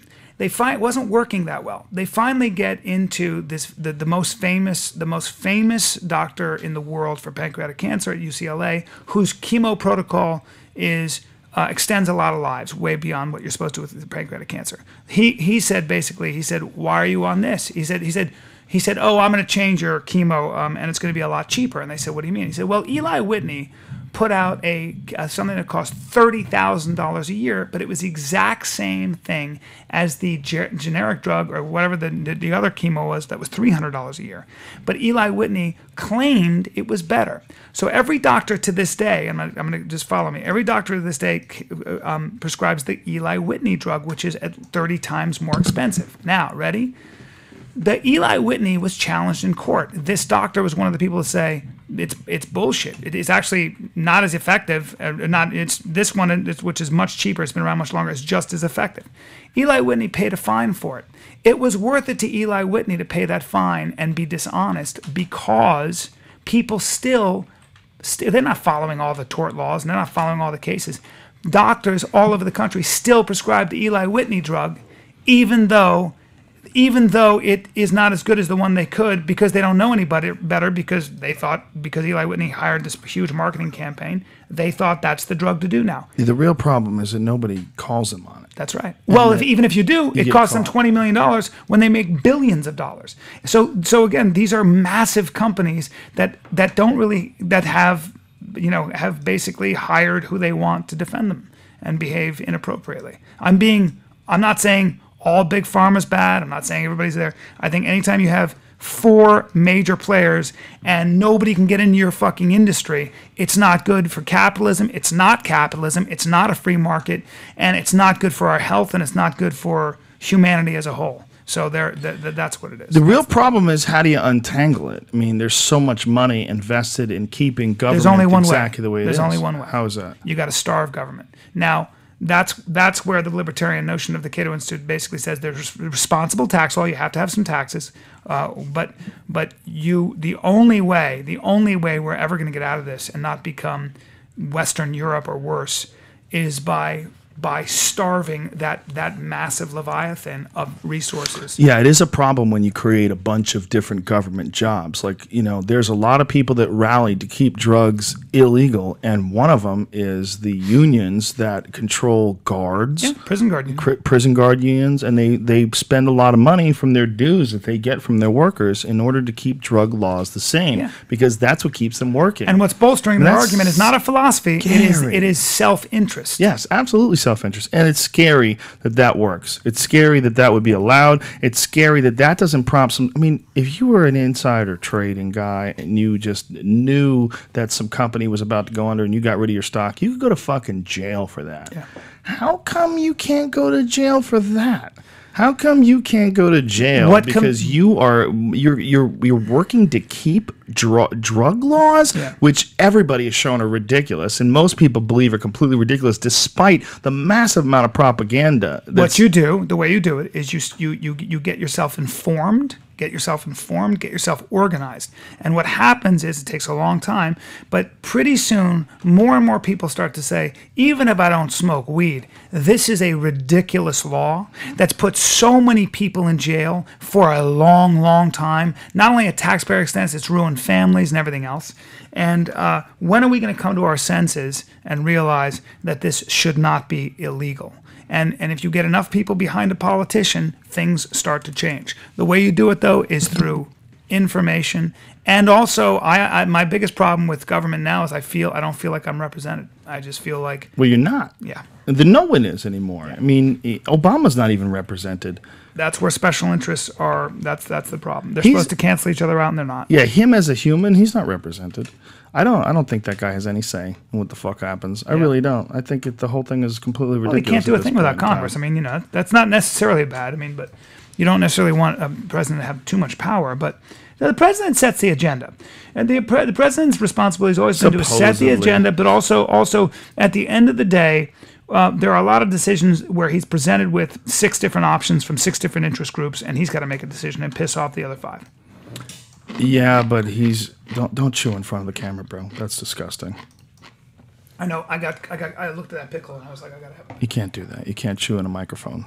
I know it's a little. The United States won't tolerate that. They won't take that. It's probably the in the NSA Patriot won't? Act. Oh, shit. This William Binney is this guy who's the NSA mathematician that I was telling you about earlier. I've been obsessed with this guy since we had David Seaman on Monday, who's a congressional candidate in Florida, and this former NSA director after 9/11. This guy is a mathematician, one of the world's renowned mathematicians. And what he did was create a method for the government to track dangerous individuals and track people. But it turned out that the government just used it openly on everyone. And so he had to leave. What a surprise. They just decided to just literally every phone call that you make, if this guy's correct, and he is the guy who fucking coded this shit, if every phone call that you make, every text message you make, every email you make goes into a database. And the government is in Utah building a gigantic structure that will literally house everything you do, say, watch online, all your internet history, all that shit will be stored. So if they ever want to just anything they want to know about you, anything, all they have to do is just pull that shit up. Guys, if you want to see somebody who really sat around and thought about this stuff and made the argument for why that's not good, just YouTube Milton Friedman. Well, before that, let's not get people confused. Let's have people just check out this story. And the guy's name is Binney, Binney. And just go and read up on this, because just this alone is going to fuck with your head. And what are they doing out there? It's important. Chopping wood. No. You hear that banging? Yeah. It's like someone's got a drum. Yeah, fucking wives. what it is. Don't you think they could keep the kids from banging on a drum in the hallway? Almost. No, that's passive aggressive shit right there, buddy. That's what that is. You know what they don't like the fact that we're in here having fun while they're out there with the kids screaming. You know what my mother used to do to get my father to get back at my dad? Well, for years, the household I grew up in, my dad would always travel and pain in the ass, a lot of pressure and everything else. My mother would, she'd always have part of the house being worked on by men. She'd just have part of the house always not in repair. Women love that shit. And my father would be in a bad mood. He wouldn't know why. My mother's like, oh, I'm just having the kitchen redone for the second time. Yeah, Asshole. always. They love doing that. They love it. They love like changing things. Well, because they don't have, change the wall. They're nesting. Yeah, exactly. It's different. Like you could live in a log cabin easy, right? What? Me too. When I was in college, it was 3 guys. Okay, we didn't do the dishes for 1 month. We had sprouts growing out of the drain for real. Okay. Finally, my girlfriend came over. She was like so appalled. She goes, "I have to clean this. I can't take it. I can't be around here. It smells like a greenhouse." Yeah. I mean, guys are pigs. Folks, so this Binney guy, you gotta. There's YouTube videos if you don't want to sit and read something. National Security Agency whistleblower William Binney. Look into that, because this is we've turned a corner in our society where this is it's an us against them shit. And remember it shouldn't be. And remember also that every totalitarian state and every state that took control and power over people used national security and domestic security and the threat of terrorism, etc., as an excuse to take away your liberty. It's so old school. You would think it's always been done. I would think that generation had already moved out of business.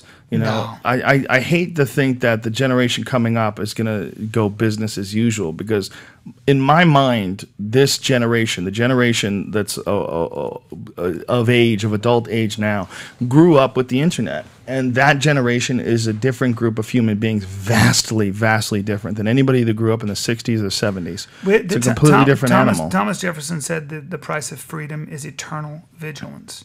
And part of that, what he's trying to say, I think, in a lot of ways, is that you may have your freedom, but just know that it can be taken away from you a lot faster than you think. So you've got to be very aware of the signs.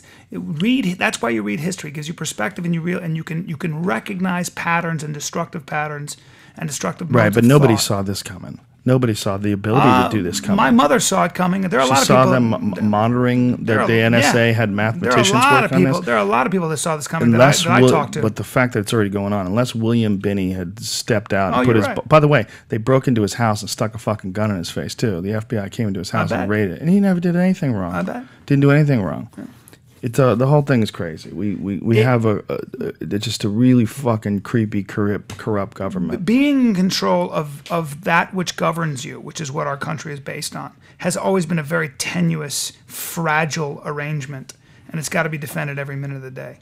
They just need to stop. It just needs we need to have new people in government, and with the new transparency that exists because of the internet, you're going to be able to still run things, but you can't run things as corrupt as they've been running forever. And everybody just wants to keep doing it, just like we were talking about circumcision or bullfighting or anything that's ridiculous that's old. It's in nature's government. It's not people. It's the bigger it becomes. The bigger it becomes, government needs a job, and what is that job? To either tax or pass laws. Both of them are coercive measures. You are going to have the bigger government grows, the more history shows you. The bigger government grows, the more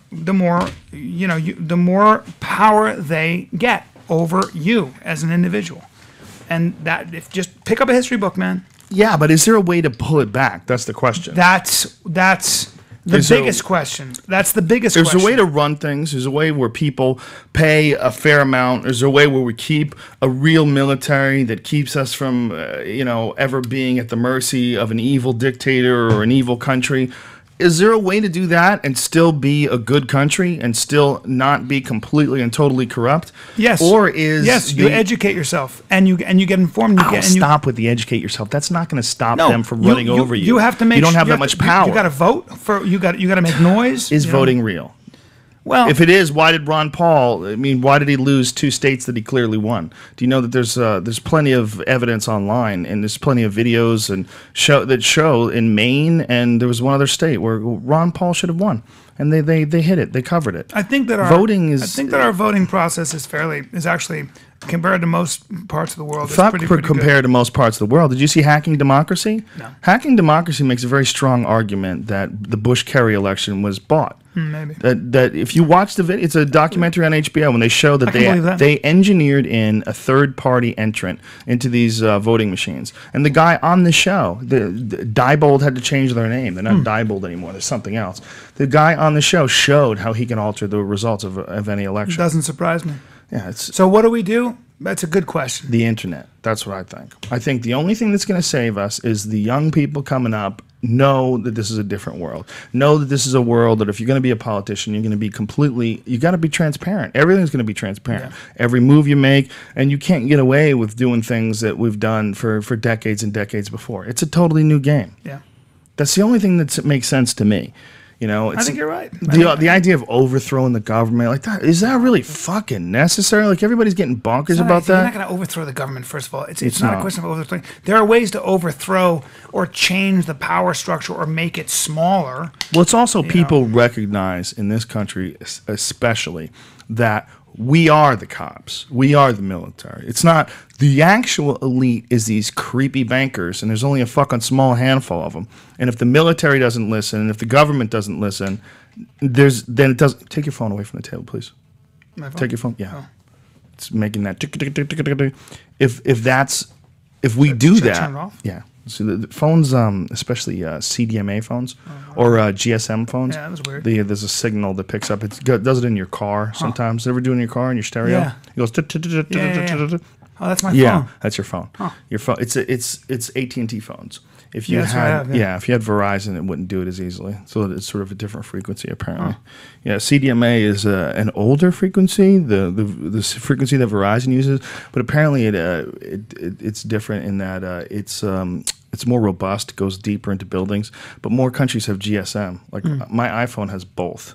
So if I go on the road, it's a Verizon phone. So if I go on the road, if I'm in England, it'll work in England because they only have GSM. They gave up on our stupid CDMA. Really? Yeah. Yeah. But when it comes to these fucking conversations, they always seem so circular. Like they never really go anywhere. Because they're frustrating. Because you don't really know what the hell to do about this problem. That's what's scary about it, and that's the biggest threat is the growth of the state. The real question is, does voting really work anymore? And if voting doesn't really work, man, we got a real fucking problem. It's a really good question because what you start to realize, there's not a major difference between candidates, is there? No. I mean, all of a sudden you go, well, there's not a big difference. People are disenfranchised. I mean, people aren't voting.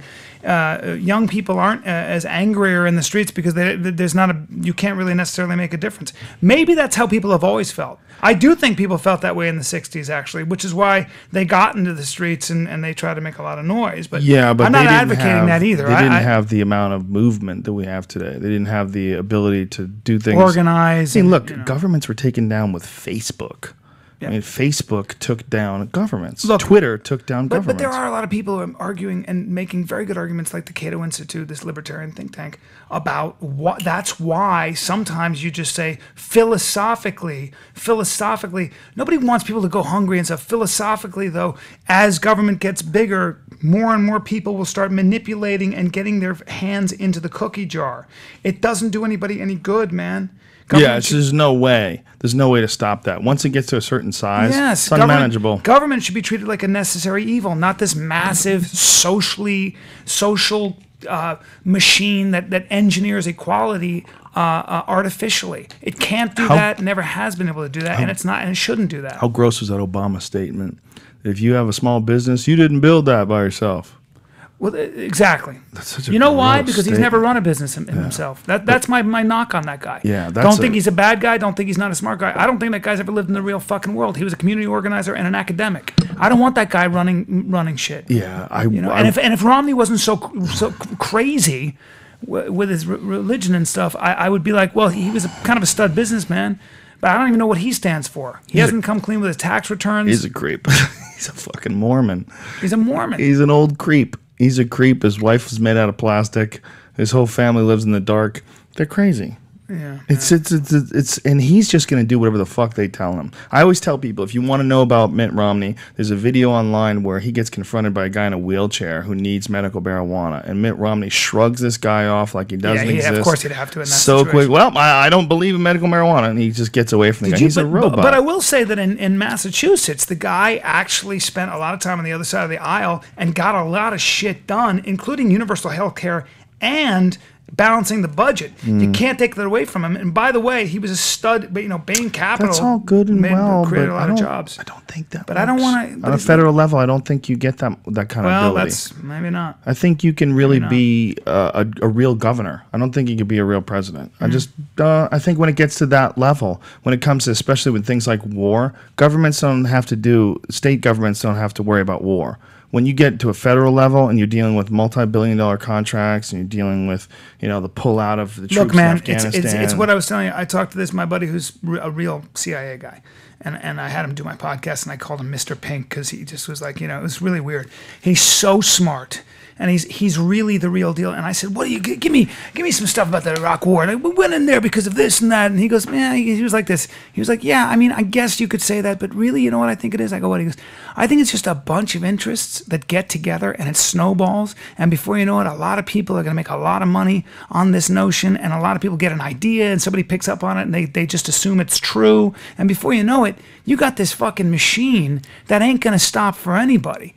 And he was really kind of matter of fact about it. And I was like, geez, this is an inside guy who spent 7 years there. And here he is telling me this. He goes, listen, dude. He goes, they spent $100,000 importing sand in so that they could play volleyball in the desert. You're like, oh. Yeah, we talked about this once before, how much corruption and how much waste there is. And, we've all heard of the $500 hammers and all the stupid shit that, it was no accountability, man. Yeah, no accountability. It's government, the idea that it's all tax money. And what happened with the banking industry? I mean, investment banks used to have to gamble with their own money. Then they became public, and all of a sudden they're using your money to experiment. And you had these cowboys who were like, let's fucking leverage it 40 times. I'm being simplistic, but that's kind of what happened. Yeah. Man. Well, Benny was talking, the mathematician who, the NSA guy, was talking about other things that the NSA had funded to try to do the same thing that didn't work, that they spent billions of dollars on.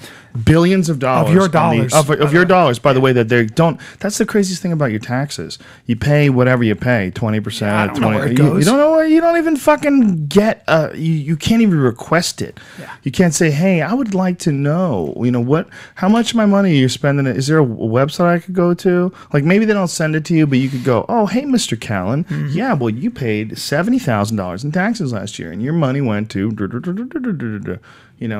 no, go fuck yourself. They don't even make it up for you. They just take it. YouTube, again, besides this Benny guy, also YouTube Milton Friedman, who won a Nobel Prize for economics. And just YouTube him and listen to his debates. Just listen to his debates. It's really easy to follow, and all he talks about is personal liberty. They go, you're a conservative? He goes, no, I don't like that word. I believe in liberty. So whatever I am, I'm very liberal. Yeah, it gets weird when you go conservative or liberal, because people like to attach themselves to ideologies, and they will find like an area where they can operate in. They feel more comfortable being a liberal. They feel more comfortable being a conservative, and they don't have no open-mindedness. They're like teams. They're on a team. Exactly.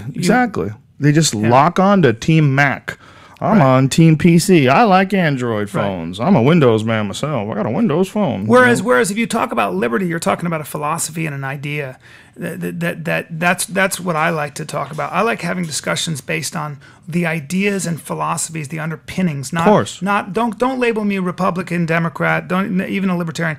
I want to talk about ideas and develop a philosophy. But isn't it weird that fucking shit works? That the conservative liberal shit works.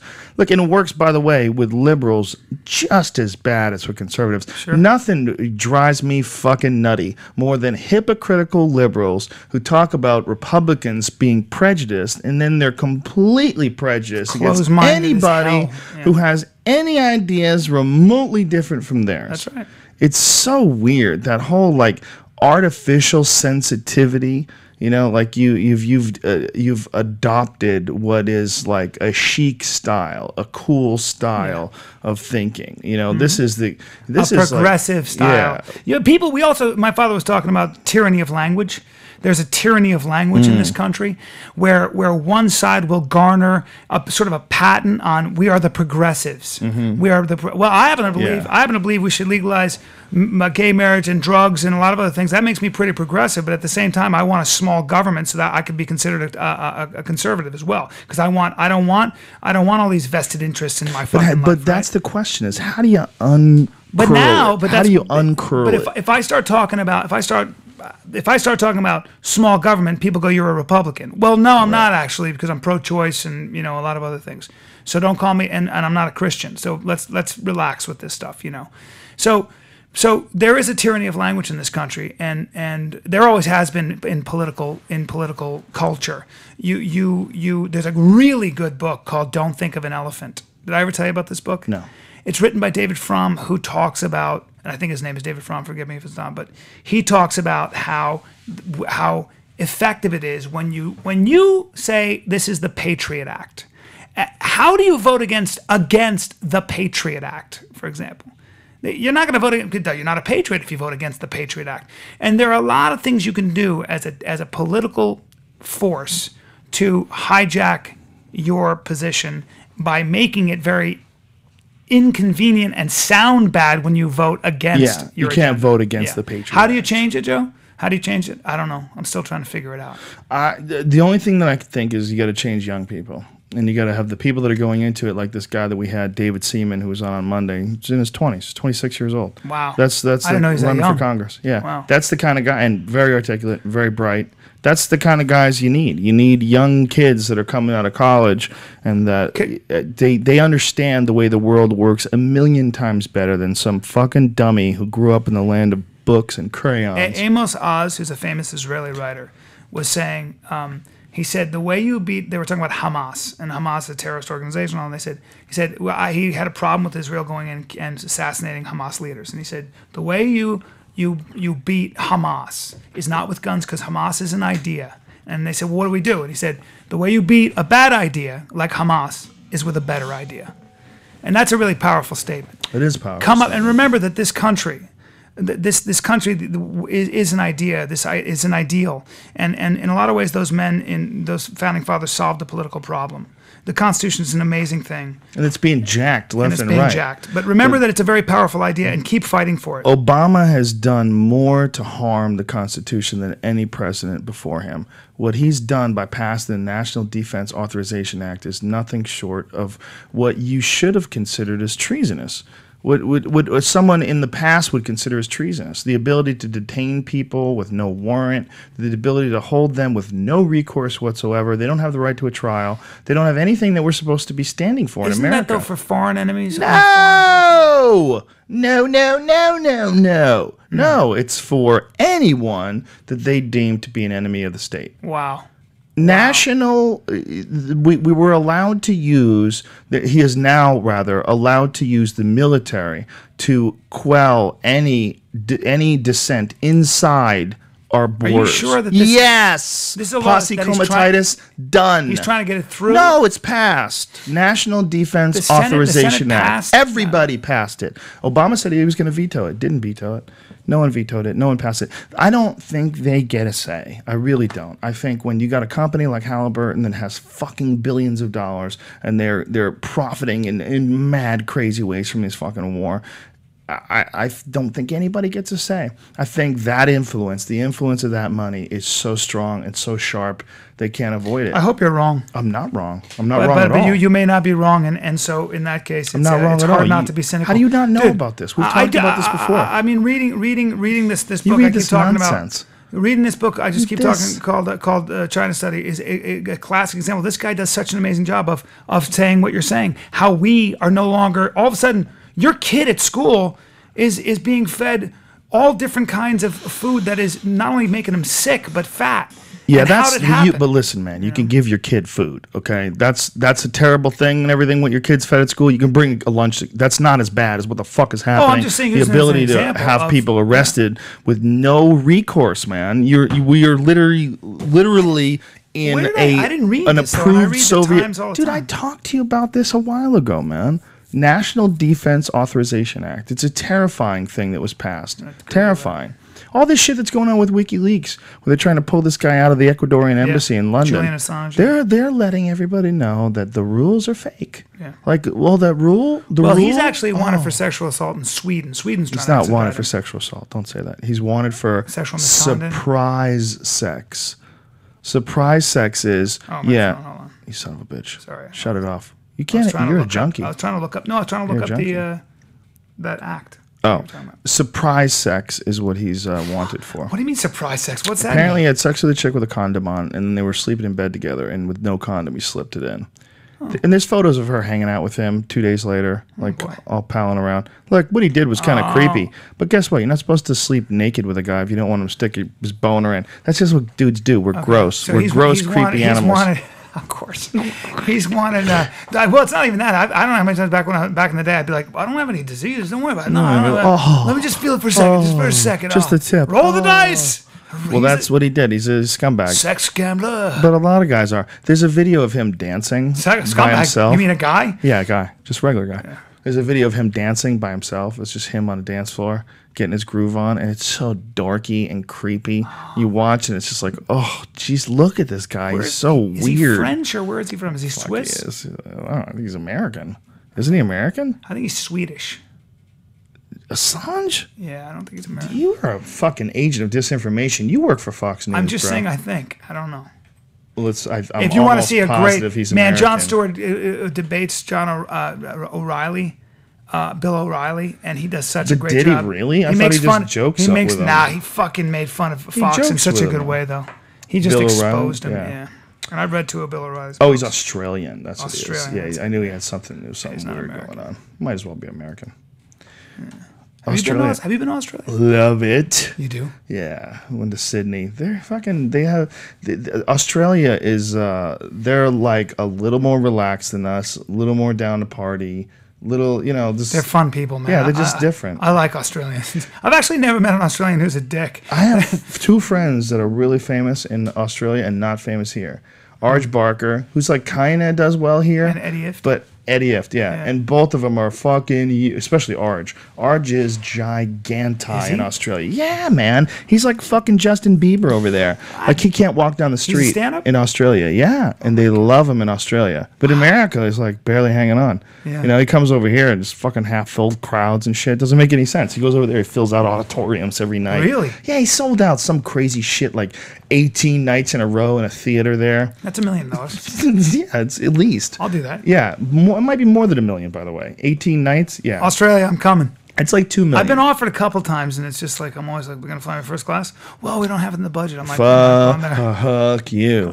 That budget, well, it's a $25,000 fucking ticket in first class. That's why. They put you on one of those A380s, and you get like a little apartment. Yeah. That's what first class is. But if you don't do that, then you're stuck in a cramped spot for 16 hours, and it sucks. I'll do business class. Business class. Because I flew first class to Thailand when I was doing Hangover 2. And I got off the plane, I was a year older. That was so fucking long it took me. And I was sitting first class, and it was like luxurious and everything else. I had all Taiwanese airline or whatever it was. It was unbelievable. But you know what? Too long. Yeah, and you feel like shit for days. You know, they say that the radiation from those planes when you're flying in high altitude, the radiation is way worse than the radiation you're getting when you're going through the metal detector. Well, the air is also shitty too. Shit air. You know? And you got to drink a lot of water. I do. Because a lot of the hangover feeling that people get. Dehydration. Yeah, dehydration. Drink a lot of water, eat something very nutritious. Alpha Brain helps a lot. It's fantastic for jet lag. Really? Yeah, fantastic for jet lag and fantastic for when you don't get enough sleep, because it's one of the main reasons that you have that sort of like a foggy, misfiring sort of a brain when you're hungover or when you're jet lagged. Yeah. So your neurotransmitters are off. Mike Young said, he goes, you and Rogan, I've been with you guys on the road. You guys don't need any sleep. I don't know how you do it. I was like, I need sleep, but if I'm having a good time, I can go. Because I was in Afghanistan, and I didn't sleep for probably a week, like just very little. I was still working out. I was just so pumped and afraid at the same time. So my adrenaline was just literally pumping for a week, so I didn't even need any sleep. I'd wake up 2 hours and be like, all right. When you got sold out shows and you're going to do a big giant fucking crowd is waiting to see you, you get fired up, man. I don't care if you're tired. Yeah. You know, and you have to. You know, I felt sick with a fever. I get on stage, an hour and a half later, I come off and I'm like, I'm 100% right now. You feel better. Yeah, it's no one is ever going to understand that feeling unless they've actually done it. But there's a giant responsibility that you have after a while when people are coming to see you. You remember when you would go to a comedy club and it was just like you happened to be headlining, but nobody knew who the fuck you were. When I went out on that stage in front of your fans in Denver, it was so loud it hurt my face. Yeah. I could feel the sound waves on my face. That was 2000. Ravenous fans. And the minute I walked out there, they thought I was Joe Rogan. They were on their feet, literally like. Like I was like, oh, okay, this is a whole different level. Yeah, we should tell people what we're talking about. We punked the crowd, and Bryan went on. We said, ladies and Joey Diaz brought me up, but Bryan went on stage instead. So it was I recorded it actually. Yeah, it was really funny though. It was hilarious because it like they went on for a little while, but then they're like, hey, wait, what the fuck is going on here? What's going on? Let me see if I can find it. You guys. Don't forget about the 10-minute podcast. We're number 15. You're number 15 now? The 10-minute podcast is number, I think, 15. And last time I checked, I was number 14. Oh, you said but I was 9. I was 9 yesterday, so it was pretty exciting. Are you excited? I love it. Yeah, this is you. What we're going to do is Bryan's going to go out there as me and see how long it takes before they realize it's not me. Yeah, it's pretty good. And then just come walking out. Just come walking out. Yeah. And this is Joey Diaz about to bring me on.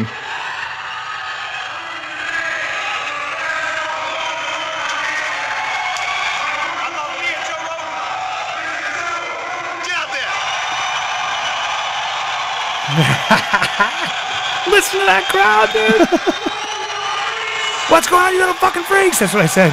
And they still think I'm you. They're going crazy. Or you're me. Only people in the front row were like, what the fuck's going on? They were like, oh, did he lose a lot of weight? Does Joe have rickets? He's still on stage, and now I got on stage. And then I was like,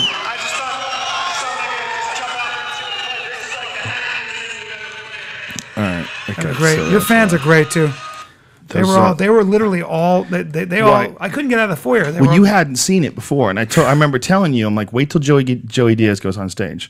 I go, you're going to see something that you've never seen before, and I remember the look on your face. You were like, holy shit, this is crazy. It's on a completely different level. But did you ever think? Why do you think your podcast is so insanely popular?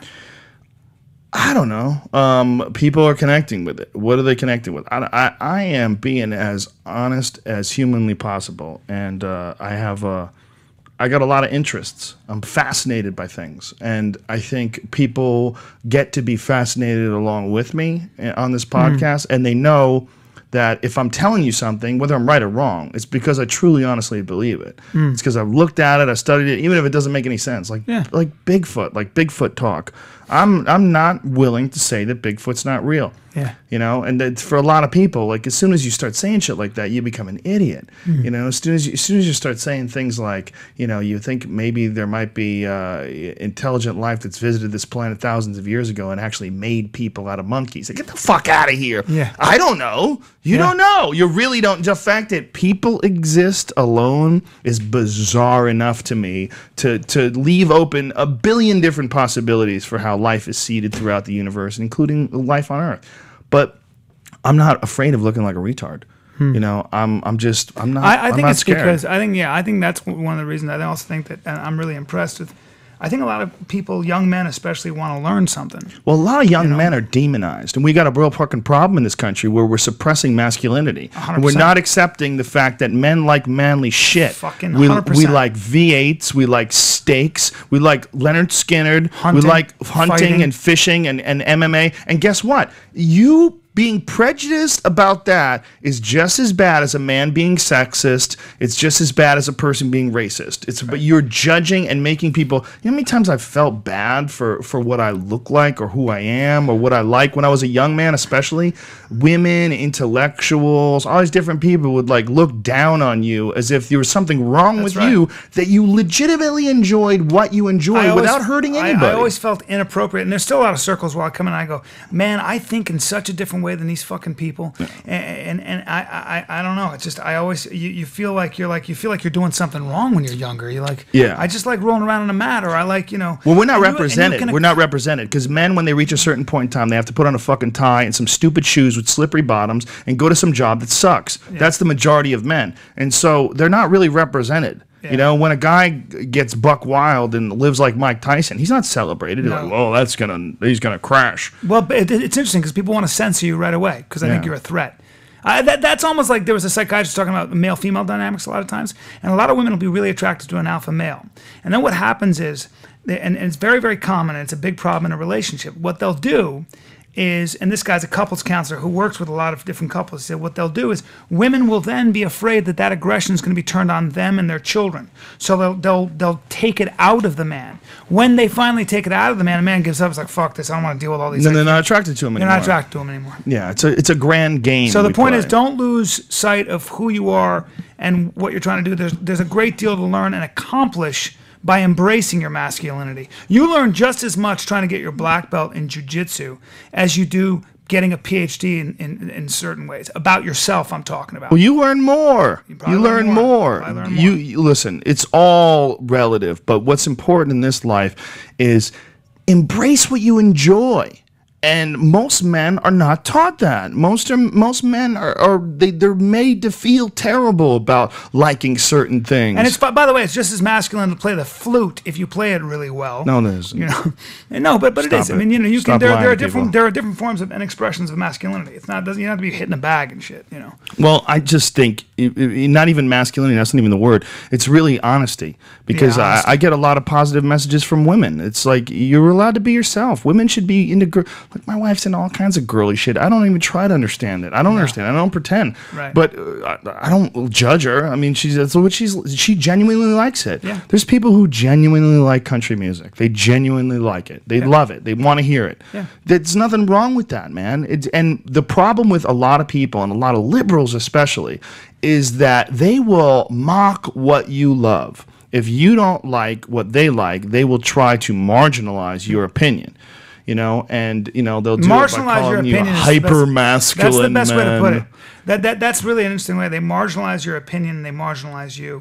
And they do it through criticism. And sometimes it can be effective criticism, big, very kind of glossy criticism, where they're using big words and they're comparing you to something, and you don't really have necessarily the ammunition to fight back because you're not as good with language, and all of a sudden you feel kind of without ammo. Well, it might not even be that. It might be that you haven't even thought about it. And they've been working on this argument against who you are as a human being for most of their life because you're the type of person who's always rejected them. You're the type of person that didn't think they were sexually attractive, so it made them feel bad. So now they've decided that these hyper masculine men who are not attracted to me are assholes ruining this earth. Meanwhile, if that guy thought you were sexy and he liked to fuck you and you would like to fuck him and you were into like this hyper masculine guy sticking his big cock inside of you, then you'd have a different thing. It was like, well, we think differently, but as long as he respects my space, I'll suck his cock.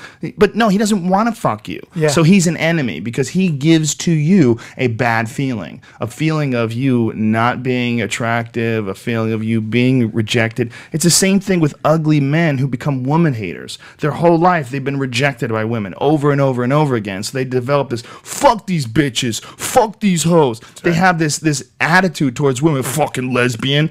That attitude is not much different than the really homely, ultra, aggressive feminist woman who wants to attack everything that men are into. Hyper masculine rape supporters, rape culture. It's really a lot of the same thing. It's finding someone who's different than you and conveniently putting them in a box so that anything that they enjoy, whether you enjoy it or not, anything that they enjoy becomes fodder. Anything that they enjoy becomes something that you can use to dismiss them. That kind of criticism becomes habitual, and it makes it impossible to actually achieve anything yourself when you walk around like such a good critic. When you're a good critic, that same critic comes back to criticize you when you really try to do something. Well, you have to be able to look at yourself and your own nonsense, and you also have to be able to look at how other people are going to view your own nonsense. And just because you don't like something doesn't mean something is bad. It just means it's not for you. And you can't marginalize someone based on what they like or what they don't like. There's some brilliant people that like fucking pop music. They are brilliant, but they like to get in their car and listen to stupid-ass fucking songs and sing along. It's fun for them, and it doesn't make them less of a human. That's right. We got a real fucking problem in this country of looking for fault in other folks instead of first doing our own goddamn personal inventory first. Get that shit out of the way first. Concentrate on all your own issues, because a lot of times the issues that you have in other people really are a reflection of how you view yourself when you're around that person. Let me piggyback what you just said, because a lot of times if somebody said, we live in a culture that doesn't make you feel good about yourself. And one of the things that that this culture also does, advertising things, whatever it might be, but we live in a culture that gets you to think that there's something you have to add. You have to add to yourself, when in fact it's probably something you have to delete. You have to take something away from yourself that isn't really you, and just get back to who you really are. It's a kind of a neat way of looking at kind of development and growth. A lot of times I really think that stand-up and all the things I do are just bringing me back to who I've always been, in a way. Like it's a process of sort of distilling. Like what I love about writing and stand-up is that as I do it, I start to realize in some ways I've always been writing about the same thing over and over again. But in a way, I'm distilling who I really am. I'm getting to the core essence of who I really am. So now what I do, it's really, at 45, now what I'm able to do is just sit and let things come to me a little bit more. I don't have to reach as much. Or I can just be and trust what's inside of me to do the job. Well, you also get to a point where you stop trying to be someone else. That's huge. That's so huge. And it takes a while, man. It takes a while. And be easy on yourself, Don't be easy on yourself. Don't listen to Well, what I mean by that is don't be too critical of yourself. Just know it's a process. It's a process. It's going to be keep painful. doing it. Don't keep listen. Doing it. It's going to be painful as fuck. Be very critical of yourself, or you're not going to get anywhere. Be honest with yourself. You and I were never critical of each other. We were honest with each other. Remember? Very important. We were always, and we still are. Yeah. We call each other, and we're like, we have conversations where we're not critical because we love each other. We're like, hey, dude, let me bring your attention to something you may not be seeing. But you know what? In both of our credit, whenever you've done that to me, whenever I've done that to you, you're always like, "Yep, you're right. Yeah, thank you very much." I love it when you do that. It's very important. It's huge. Look, I welcome that, man. That's when you know you have a real friend. When someone like you calls and says, "Hey, dude, you can do better, and this is why," or you're not living up to the. Dude, at first you don't want to hear it, and maybe it'll bug you for a couple days. It's beautiful. Learn to love that shit. Don't take criticism from somebody who doesn't know what they're doing, and don't fucking just take blind criticism or people who want to humiliate you or be better than you with their stupid words. I'm not talking about that. I'm talking about somebody who's on your side, who wants to give you constructive criticism. Embrace that shit, man. Embrace it. Yeah, it's just hard to find like-minded folks. It's hard to find people that also have their shit together or want to get their shit together. It's hard to find people who are also like on the right track and not trying to sabotage themselves all the time. That's what I said before. Sometimes you might have to change your gang. You might have to change the people you run with. Well, that's why when you and I first met, I would get mad at these fucking idiots you were hanging out with, and there was a difference between you and I. So you would suffer all these fools, and I would come along, especially when I was young. Me and Matt, when we were in our 20s, I was a savage. You were a ball. You were a ball of hate and energy. I just wasn't into no one's nonsense. If you were trying to push some nonsense on me, no, sorry, dude. And you'd see it. You'd just be like, I'd be like, this guy's a problem. Yeah. This guy's just nonsense. This He's guy's talking a problem. nonsense. He wants too much attention. You gonna hang out with him? Because I'm getting out of here. Yep. And that's the only way to live. You were so good at removing yourself from any kind of suppressive energy. Dude, you had guys around you that were straight con men. Yeah. It was really unfortunate to see. Imposters. Yeah, I would be around you, and you would bring these guys over, like a party at your house or something like that. Yeah, because I thought it didn't cost me anything. It was just fun. Look at this male hustler he has hanging out at his house. Like, this guy could be doing anything. He could be a fake psychic. He's fucking completely full of shit. Yeah. He just decided that this is going to be his thing. Man, is LA's so full of that shit too, man. Full of that. So full of broken people. Oh. Who's that? Who said somebody took the continental United States, turned it on its side, and everything loose rolled to California? Well, you think about what California is. It's two things that are weird about it. One, it's people that weren't satisfied with the East Coast. Everybody landed on the East Coast. They came here to reinvent themselves. They kept going. They were willing to cross the fucking Rocky Mountains. So just that, the beginning is just crazy. The fact that anybody knew that it was anything cool over here is crazy to begin with. That the 20s they started doing. Boy, am I used to the weather though, man. I'll take it. I don't want it anymore. I want some rain. I think I like the winter here the best because the winter it rains all the time. It rains like once a week, and that's what we fucking need, man. Yeah. It's not natural to be living in a place where it doesn't rain, and when you really realize that is when there's fires. I mean, there's always this fucking brush fires in California. Yeah. Every couple of years or so, there's a brush fire. Well, you and I talk about moving to Colorado. Dude, I'm down. But Colorado just had massive fires as well. We got to get ourselves a big plot of land and build some fucking. I'm down.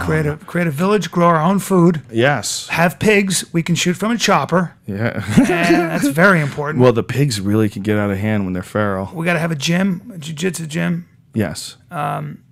Rifle range. By the way, my pond. podcast, tomorrow or the next day, I'm going to be interviewing Nate Marquardt, Strikeforce champion. I'm looking forward to that. In Colorado? Yeah, no, I'll be in Vegas this weekend at the Paris, ladies and gentlemen. And what's he's doing? Is he training in Vegas?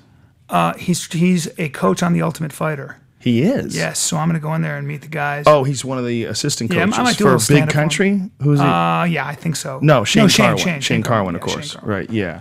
Oh, that makes sense. Yeah, Carwin and Big Country are eventually going to fight. Carwin's got, man, that poor guy's had a lot of bad luck. He just keeps getting these operations. Oh, really? Keeps getting injured. Back operation. Had to get his nose reconstructed, and then he broke it in the next fight and fucked it up again. It's such a hard job, and that's what kills me about a lot of these guys. Don't make enough money, and they need to. It's they tough. Just need to. What is who do you think is the toughest heavyweight in the world? Is it Junior? Well, Junior's the champ, and until anybody beats Junior, you look at what Junior did to Cain Velasquez, you look at Junior did to Frank Mir. Junior's a bad motherfucker. He's a better boxer than everybody. Really good boxer. He's really hard to take down, and he's a really good MMA boxer. And the difference between MMA boxing and boxing with big gloves is you can't protect yourself the same way with just like a high guard and blocking things because the gloves are small and they can slip through openings and catch your chin or catch your temple. Whereas like you have the big gloves on, you could peck off a lot more shots. Right.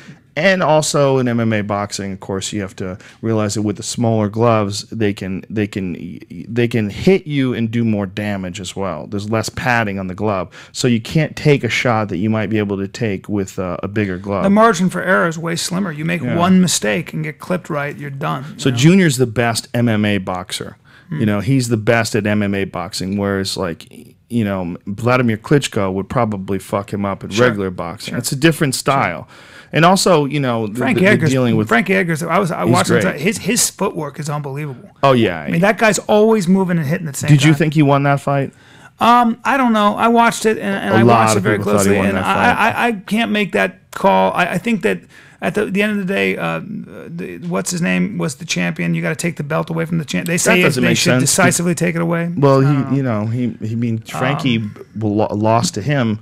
I do know that he's the toughest small man on the planet, and I think that I mean Ben Henderson's a lot bigger than he is physically. You know? Yeah, he is. But that's par for the course for Frankie Edgar. So I don't know, man. I don't know enough about fighting honestly to be able to say.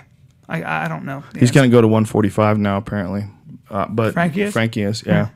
He's got Aldo to contend with then. Yeah. That scares me. Aldo's scary as fuck. I don't know what you do with those leg kicks and shit. He's a beast. And his knees, too. Oh, those knees. He knocked Chad Mendes out with a knee. God. He's a fucking bad motherfucker. Killers. You look at every one of these weight classes, like the 55, 45, and the 70. They're just killers, man. For that matter, 85. Yeah. Well, that's what the whole sport is now. What it's getting to be now is like all these guys who have no weaknesses. They have great takedown defense. They have great stand-up. They have great... I mean, Aldo is world-class in jiu-jitsu. That's a word that gets tossed around a lot. He's world-class. I didn't know that. Yeah, he's a very high... I think he beat Cobrina. He's beaten, like, really big-name jiu-jitsu guys in straight jiu-jitsu competitions. God. And his fucking stand-up game is what everybody's scared of. I mean, it's amazing. Like, when he got Mike Brown when he won the title, he got Mike Brown on the ground and got his back in a heartbeat and just battered him from that position. But the way he got his back, I was like, that is some high-level shit. Mike Brown is good. Mike Brown is also gorilla strong. Like Eve Edwards was telling me, and I know Mike, you know. And Mike came out to my stand-up actually in West Palm Beach. It's great. He's a great guy. Great guy. He's a great guy. And Mike, I've talked to guys who roll with Mike. They go, he's gorilla strong, dude. He goes, when he gets on you, you're not getting off. You're not moving. That guy is just a gorilla. Yeah, he's strong as fuck. And Aldo took his back like a ghost. Yeah, Aldo. He told me about that fight. He said his hips were just so good. Yeah, I tried to do shit, and his hips were like fucking, you know. Well, the thing that a lot of people are concentrating on is soccer players. That there's another facet of like everyone always said, well, wrestlers, it's important. You know, wrestlers is a great base, and you know, some people say kickboxing, that's a great base. But lately, soccer players. A lot of people are looking at soccer players that eventually get into jiu-jitsu and kickboxing because they have so much better movement. Their movement, like forward and backward, their whole game is about jumping through the air and running across a field and dodging to the left and dodging to the right and kicking a ball before anybody else can kick it. By the way, they also learn how to kick, because if you ever try sometime, get a D1 soccer player, try to stop that ball and watch how fast it comes to a goal. Yeah. It's crazy. And they know how to place it. Yeah. So they develop this leg dexterity. Yeah. That's why Aldo has that wicked leg kick. His leg kick is so powerful, man. He just whips it around and slams that fucking shin bone into your leg. I talked to Uriah Faber about that. He was like, I thought I was going to faint when he kicked me. Yeah. So I thought I was going to literally faint. He said it was crazy. Yeah, that's another new sort of an entry point into MMA, is professional level soccer players, which Aldo was. Aldo was like ready to go professional. But then it seems like MMA is more and more gravitating toward those that can be that are master strikers, because in a way, if you got two really good wrestlers, they can kind of cancel each other out. After a while, like the more you wrestle in MMA, it doesn't necessarily pay off the way spending time being an excellent striker, understanding angles and all that speed and all. That seems to be because you can end a fight so quickly. Yeah, but you also have to have takedown defense. Yeah, you have to have... If you don't have takedown defense, the striking doesn't mean anything. But it seems like if you have two really good, you know, NCAA wrestlers or Olympic wrestlers, they're gonna it's gonna be hard to take either one of them down. So that's why they're gonna stand up now and see who can, you know... Well, you know, a lot of the wrestlers, they develop, you know, insane punching power too, because they learn how to throw themselves into a punch the way they would throw themselves into a power double. You know, like look at Dan Henderson. Like Dan Henderson, who's more of a Greco wrestler, or King Mo. King Mo's a good example. That motherfucker can punch. And one of the reasons why he could punch, because he knows how to throw his body into things. Yeah. You know, he's used to like putting some serious horsepower into his double legs. And he puts that into his right hand now. And boom! He just drops that shit on you. That's why when you see guys like John Jones and Anderson and how they separate themselves in GSP, they are really extraordinary people. There's just something about them. Well, first of all, John's very physically gifted. Yeah. The distance of his limbs. How tall is he? I think he's 6'3", but his limbs he's got longer arms, maybe 6'4", but he's got longer arms than Semi Schilt, who's a heavyweight. It was the K1 heavyweight Grand Prix multiple-time champion, because no one could get in on Semi. Semi's arms and legs are so long that everybody got fucked up trying to get to him, including guys like Badr Hari. And he dropped them with like front kicks to the body and shit, because Semi's 7 feet tall. Well, John has longer arms than him, and he's 6'4". Wow. He's got crazy long arms and legs. And the reach, when we measure reach in MMA, we only measure from the shoulder to the hands. You know, to like the fingertips, like how far you can touch. But that's not real reach for MMA, because you got to factor in the legs. And John's legs are so fucking long, he can kick you from a place where you can't even touch him. I want to watch him fight Shogun, and he looked like just in a completely different weight class, like a different human being. Yeah, and by the way, he's only been striking for 4 years. Shogun is, you know, a long time MMA champion. He's just crazy gifted. He's very gifted. He's a super athlete. Yeah. He's just one of those guys that, it's the perfect storm of being a smart guy, being a guy who works hard, who has good coaching, and is a great athlete. All of them together, and with crazy physical attributes. You know, John, every time you see him, is better. You know, you see him 6 months later, he's a way better fighter than he was 6 months ago. He also loves what he does. It seems like he's just so enthusiastic. No, if that's the truth, he should have taken the Chael Sonnen fight next weekend. Yeah. He passed on that fight on 8 days' notice, which I thought, I could see his point of view, but I would have, if I was in his corner, I would have said, you're going to beat this guy. Like, this is a guy who's coming up from 85. You're a way better fighter than him, and you're going to make it look like a hero that you accepted this fight on short notice, and you get to silence Chael Sonnen. What's ever going to say? He's talking a lot of shit about you. You just shut him down, beat his ass, and that's all done. You know, it's an opportunity to make some money. But he didn't. He felt like it was too big of a change to change up with 8 days, and it could have been also that Chael had been taunting him, and so he didn't want to like. Also, there's if he loses, if he wins, big deal. You know, he was supposed to. If he loses, it's a big deal. Yeah, but if he wins, it's still big. He just still establishes himself as a bad motherfucker and a scary dude. Yeah. This is what he is. You know, the way he shut down Rampage, the way he shut down Rashad, the way he choked out Machida. I mean, I just don't see that Chael Sonnen being able to deal with that skill set. I think Chael, if he had a full camp and really got a chance to really bulk up to 205 for legit, where he's, then it would be a different story. But in this, in MMA though, I'm just saying that anything can happen in this sport, right? So as a fighter, you're aware of that, you know, and you have to contend with that directly and emotionally and all those things. So you have a rematch clause. So you have a rematch clause. So if Chael submits him or something like that, he's got a rematch clause, and then the rematch is even bigger. Yeah. It'd be fucking gigantic. I also think maybe that card in the UFC seems to be very aggressive about putting on a lot more events than they used to, and maybe they could scale it back a little bit. I don't think they can. I think with Fuel TV, with the responsibilities they have for FX, there's more demand. Is there though, or is there more demand, or is there just more obligation because of their contracts? That's the question. Good point. Good point. But there is more. There's not just obligations because of the contract. There's obligations for the amount of fighters that are under contract for the UFC that you have to keep working. Oh, you can't have a guy under contract and not have him work but once a year. I mean, that makes sense. How's he going to survive? Huh. Fighters have to fight at least 2-3 times a year. I mean, and you can't do that unless you put on a lot of events. Yeah. The UFC has more than 250 fighters under contract. And I think it's more than that now. That's a lot. That's a big responsibility. People knocked Dana White and stuff like that, but that's a big responsibility he has to all those fighters. And now the WEC doesn't exist anymore. So because the WEC doesn't exist anymore, now we have all the 35s, all the 45s. Oh, right. The 55s had already been assimilated a while back. Why not? Because they couldn't save business, the WEC? No, they just figured it didn't make any sense to keep the two of them together when, you have guys like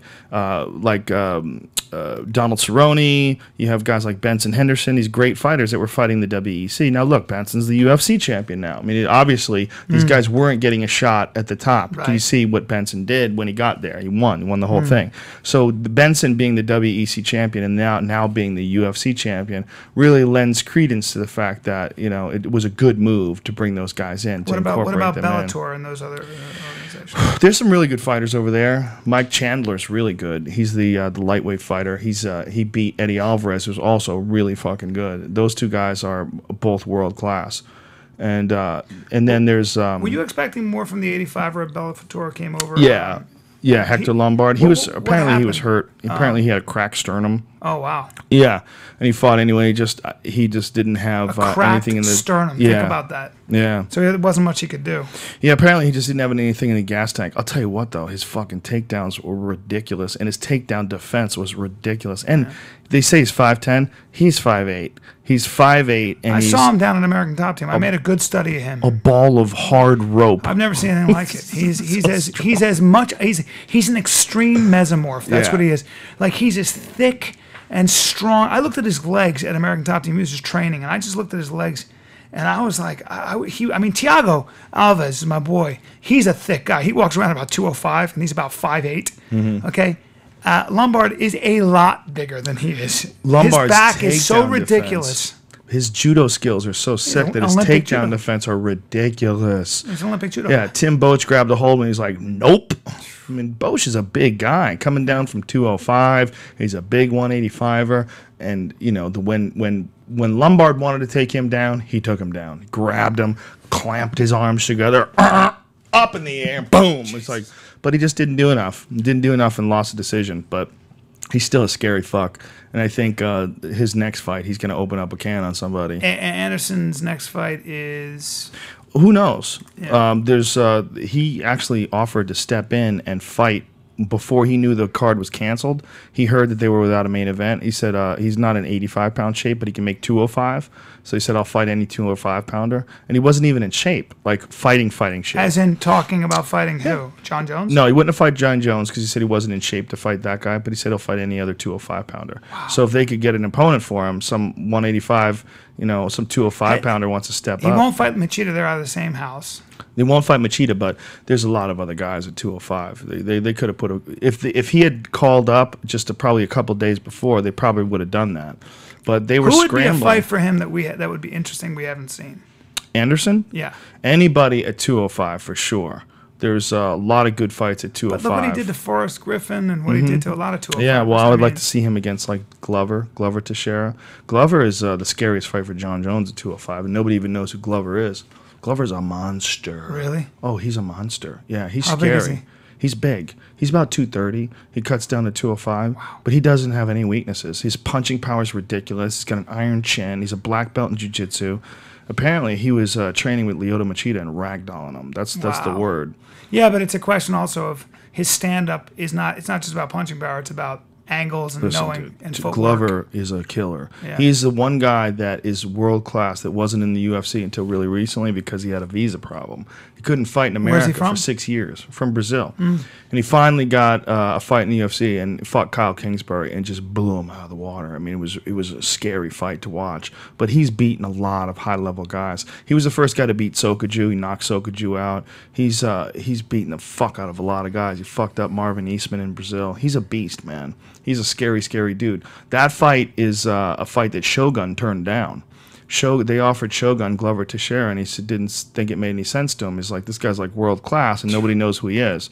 And Shogun didn't want to fight him. Shogun wound up fighting Brandon Vera instead, which was a great fight. What a fucking crazy fight that was. Who won that? I didn't see it. Shogun did, but he had some tough times. It was Brandon put up a great fight. Brandon was there, I think. He was at the. I think he was taking pictures with people. I think he was at the good-looking kid. Yeah. Big guy, Yeah. But he was there. Yeah, he was at Denver. He was a really nice guy taking pictures. Brandon Vera's a great guy. He got a bad rap for a while. He's a great dude. I love Brandon. Seems but like that was an incredible fight. But it's interesting that Shogun was like, you know what, this Glover Teixeira guy, fuck that. It's like, you need to set up that fight. That's a fight where people need to know who Glover is first, because this is like Got to be worth a lot of money. Yeah. This is a risky ass fight. Yeah. Glover's like the most unknown guy at 205. That's super top level and scary. I would love to see him versus John Jones. I think that would be very interesting because Glover's a really seasoned striker, really seasoned and tough as fucking nails. But he's got to do it soon. I think he's 32 now. You know, John's fucking skyrocketing. Hey, listen, you got Hendo at 41, right? He's fucked up though. His Yeah. knee's torn up now. Yeah. It's gonna be a while for him before he heals up. I've talked to other wrestlers about Henderson. They say there's wrestling strong, and then there's Dan Henderson strong. Oh, he's an animal. They say he's the strongest guy on the planet. Well, his massage guy that used to work on him said he's never massaged a guy. He said he's made out of wood. Yeah. So he's never massaged a guy like Yeah, that. It's the densest human being I on know earth. his massage therapist now, and she said the same thing. She said she goes, what did I think she said to his father? He goes, what did you feed him? He goes, I didn't feed him. I just gave him a gun and told him to go out and find his own food. I'm like, well, there it is. Yeah, he's always like. Speaking of which, when are we eating those steaks? I want to know. I'm hungry. Yeah, well, the podcast is 2 hours and 22 minutes, so we'll just do a little bit more podcasting, and then we'll cut it loose. Do it. I'm getting hungry. You gonna go to Alaska? You gonna come? I'm coming with you. 100%. How can I say no to that? You can't say no. I'm supposed to shoot gotta this go. TV show. Suck my TV show. I'll find my opening, and I'm coming. It's 5 days. Yeah, you gotta go. Yeah. Fuck whatever stupid TV show it is. come and see you. Are you still doing that Death Valley thing? No, it got canceled. What a bummer. It was so Bad. fun. It sucked. 6 people saw it, but I loved it. And I had so much 16. fun. I heard it was 16. 16 people. Good. 16. Was it good? Was it a good I show? had one of the best times I've ever had. I played a perverted police chief, and they let me just improvise and do my own. It was shit. all like werewolves and monsters. Dude, it or was something? so much fun. You Yeah. called me up. I remember you told me how Yeah. ridiculous it was. And I would hold the meeting about our current werewolf or vampire problem. And I just What happened that we got obsessed with vampires and it's werewolves? just in the and- zeitgeist. I know what it is. What is it? There was a theory. I don't know. Well, I think in those kinds of things, a lot of times technology starts moving so quickly, and we just, it's all technical and stuff, and we just want something. We want recess. We want magic. I think being afraid, though. Well, first of all, I think what happened with vampires was they're really sexy. I mean, Bram Stoker wrote Dracula in response to the repressive Victorian age. It was essentially a metaphor for how repressive we were on the surface, yet how perverted we were underneath. And along comes this handsome as shit guy who comes in, sucks your blood, and guess what? You have an orgasm. That's what those girls were doing. He'd come in, handsome as shit with a cape, and suck your blood, suck your neck. Do you remember the Gary And they would be Oldman? like, oh. The Gary Yeah. Oldman version was super sexual. Yes, it was sexual. It always was. It was a response to that repressive Victorian age where everybody was terrified of syphilis and going to hell. And at the end of the day, they were all fucking each other. They'd be yanking them dresses up and just railing each other. Yes. Like, I shouldn't be doing this. I swear to God, I'll go to church tomorrow. Well, back then they used to put dresses on legs of tables. They didn't want people being sexually excited by piano legs. there you go. They used to dress table legs. I believe it. You don't have to. It's the truth. Yeah. It's not a belief thing. It's fucking craziness. Yeah. People were nuts. People have always been, in a lot of societies, always been obsessed with the sexual problem.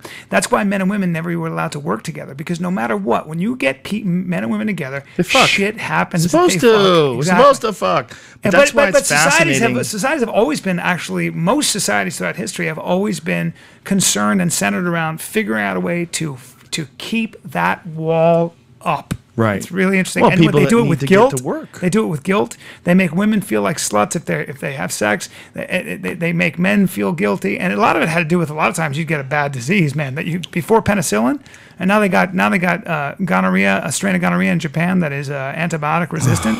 Don't fuck in Japan. Don't fuck in Japan, man. Not So- yet. Wait until they cure it. Yeah, exactly. Well, they come up with another. What is it about today, though, that the vampires don't have vampire characteristics? It's like I was talking about that movie, Born Legacy. Mm-hmm. Did you see it? No. It's good. Yeah. Fun movie. But he's this engineered super killer who is constantly saving this hot chick through this movie. Constantly saving her. Yeah. Just carrying her, jumping her, throwing her over his shoulder, jumping a fucking chasm with her. Never fucks her. And I'm like, what is this nonsense? She is weeping. She's holding on to him. They're alone. All men. They're alone in a house. They're sleeping in the same room. You're selling a male fantasy. It's the nonsense. You wanna It's- no, save it's- a woman. It's a girl fantasy. Both. But it's the girl fantasy because he doesn't fuck her. If it was a male fantasy, it'd be 007. Right. He saves her, then he fucks her. Right. But this guy just saves her. Doesn't have time He to doesn't come. even kiss her. At the end of the movie, after they've been through so much together, they're looking at each other eye to eye and smiling. That's it! That's it! Wow. No fucking! She doesn't pull his cock out. She doesn't start sucking it. What am I doing? I shouldn't do this. I want him to love and respect me, but I want his cock in my mouth. No, there's none of that. But that's the same thing with the vampires. These vampires, they can go out in the sun now, and they just sparkle. They just want to be with you. They don't want to kill you. Yeah. Like, they eat deer blood. Like, what the fuck, man? That like, was the whole the reason Twilight was so big is that he was an outsider. He was a leper, and you know she could only see him at night. It was Romeo and Juliet. That's what it was. But it wasn't Romeo and Juliet because Romeo was 14 too. This motherfucker's 1,000 years old. I know. Okay, and she has a dilemma. He's several hundred years old. Should I get turned and be with him forever? Yeah, but she's a fucking high school kid. What is wrong with him? He's a creepy cocksucker. Well, listen, she was fucking cute. It's all unrequited. You think you'd be cool with that? And he was in high school. No, he wasn't. No, he wasn't. Fuck you, Joe. He was in high school in the 1800s. You don't fucking know. He was taking science class. Didn't he like? Is everyone died from like the Spanish flu or something like that? And yeah, influenza. That was like that was like the early 1900s. That guy was old as fuck. That's ridiculous. Listen, man, the older you get, the more creepy you get. It's like Dom Herrera. Dom Herrera was saying, we were all hanging out one time, a long time ago, and there were these girls there, and Dom goes, "Those girls good looking?" And I go, "Yeah, they're fucking 21. Yeah, they look pretty good from here." And he goes, "No, because at that age, you know, a girl could have a goat head. I wouldn't really give a fuck. 21 with a goat head, I'd be like, that chick with a goat head's got a really nice body. It's fine for me. She's 21, you know." Well, it's funny that you know the thing comparing the way gay men look at men as compared to the way women look at men, and with women, what's important is the guy's eyes, his smile, his jawline. Eyes, yeah. With men, with gay men, these dudes don't even have to have heads. They just look at a body. If you could find like a hot guy who was headless, just stuck his fucking hairy ass up in the air, guys would just be stroking it. They'd be like, "Yeah, my buddy Keith. I don't need a head." My buddy Keith's got a boyfriend, and his name is Stan, and he wears his hair over one eye. Did I tell you this story? Oh no, he doesn't. And he's Filipino. He's really good looking. He's got this bubble ass and big tits and big tits. Yeah, just he does a lot of bench. You know, he's like he's got a full mouth. And my buddy Keith is my buddy Keith's really macho, and he makes millions of dollars. And he was like staring at him one time where he was like, "Look at him. Look at how fucking beautiful he is." And I was like, "Oh yeah." And he goes, "You know why I put up with all his bullshit?" I go, "Why?" He goes, "Look at that ass." And I was like, but I get it. I was like, you're not really even gay. You're just a dude who fucks guys. I'm not even sure that's like, you're just so hyper male that you gotta, you know. Oh, that's silly. He's gay. All right, well, don't just, fuck. Easy guys are just easy guys with the labels. Who are gay. The guy's hairless He's with a full mouth. Guy, all right, guy, schmy. A lot of guys are into the Asian guys. That's where Asian guys are like cherished. Whereas like Asian guys have a hard time when it comes to white women. Dude, a lot of white women are like, what the fuck? I went with some of the cast from The Hangover. I went to the fucking Lady Boy show in Thailand. Let me explain something to you. One day, I'd last a day in jail before I was banging the shit out of those fucking dudes, all right? One day I'd last. I'd be like, you know what? You look so, well, fuck it. In the butt of the mouth. Who gives it? Yes. What if he's got a cock? You'd be able to look down the little... Look, dude, just put a napkin over or something. They're tiny anyway. Push it to the side. What if you felt as you're fucking him in the ass, you felt his cock slapping against your butthole? How many drinks have I had? As you're doing it? How many drinks have I had? How much alcohol? 2 drinks. I gotta have at least 3, dude. Otherwise, it's gay. You gotta tell him, listen, you gotta hold on to your cock while I'm fucking in the ass because it's slapping me in the. Look, bro, get me some masking tape. I'll tape it right to your belly button, and don't fucking look me in the eye. And we'll go to town. How feminine did they look? The ladies. They're some of the best looking women I've ever seen in my life. So. Did that answer your fucking question? And did they show their cocks? Like, what is the show? No, they don't. They tape them down. It's lady boys, and a lot of them have had the operation already. So then, what are they then? Look, Brody Stevens asked him. He was being like, his face was being stroked, and I looked at Brody. I go, listen, Brody, if you take that girl / guy home and fuck her tonight, you're not gay, and I'll defend you to the fucking day you die, because that's one of the best looking chicks I've ever seen in my life. Right? And he was like, no, I can't, but gee whiz, look at her. I can't do that, but yeah, they were fucking beautiful. A couple of them I was like, that's a girl. There's no way that's a guy. It's impossible that that's a guy. And they were like, that's a guy. Well, we had one on the Man Show that was so pretty that we were hanging out at the Comedy Store, and she was pulling up, or he, whatever you want to call her, was pulling up in a car, and Eddie Bravo was like, "Whoa, check out this chick. That girl's so pretty." I go, "Dude, that's a guy." I was in Cheetahs. I was at Cheetahs in Vegas, okay? And that's a big strip club. And there was a girl there with a cowboy hat who had a line of men trying to bring her into the room to have a dance. The reason I knew that that was a guy was because on Mad TV, one of our makeup women used to be a guy. And she was friends with this person who had become a woman. So I knew that that was a transsexual. And she was Vietnamese. She was fucking gorgeous. Then she later got married to a very wealthy, I think I can say it. I don't want to say it, but he was a very, very well-known rocker, a guitarist. Wait a minute. And it's a rock star? Not a rock star, but he was he made a lot of money in a band, a very popular band. And he married he married her, and which only gave me more respect for him. Okay. Really? Yeah, I mean, who is it? Come on. Who is it? I don't want to say. Because I actually know, I know, but I don't want to say because I don't want them to know that this person was stripping. There's a lot of shit that goes on with it. Oh, you know what I mean? Okay. I don't want to, Well, this guy. I'll tell you later. This guy that had become a girl that Eddie Bravo had seen in the car. We had her on the Man Show, and the Man Show was the Man Show. You see that sign behind? It said "Make Me Hard." See that? This sign right here? That was the game. The game was Make Me Hard. And what it was we had an electronic box over a dude's dick. And we would decide when the light would go off. There's a red light on it. And the light would indicate that he has an erection. So we would have like different things in front of him, like a midget eating a banana, like all these different things that would give him a boner. It's the greatest game I've ever heard. It was a fun gig. But when we did it, we did one of them with a transsexual. And she was fucking hot, man. I'm telling you would not be able to tell. Yeah. So she's on this guy's lap, okay? And the guy's going, woo, woo. She's got whipped cream. She puts whipped cream on her tits. He sucks the whipped cream off her tits. Everybody's going fucking crazy. The audience is going shithouse. Then she pulls out her panties and unveils this dick that looks like it had been poisoned.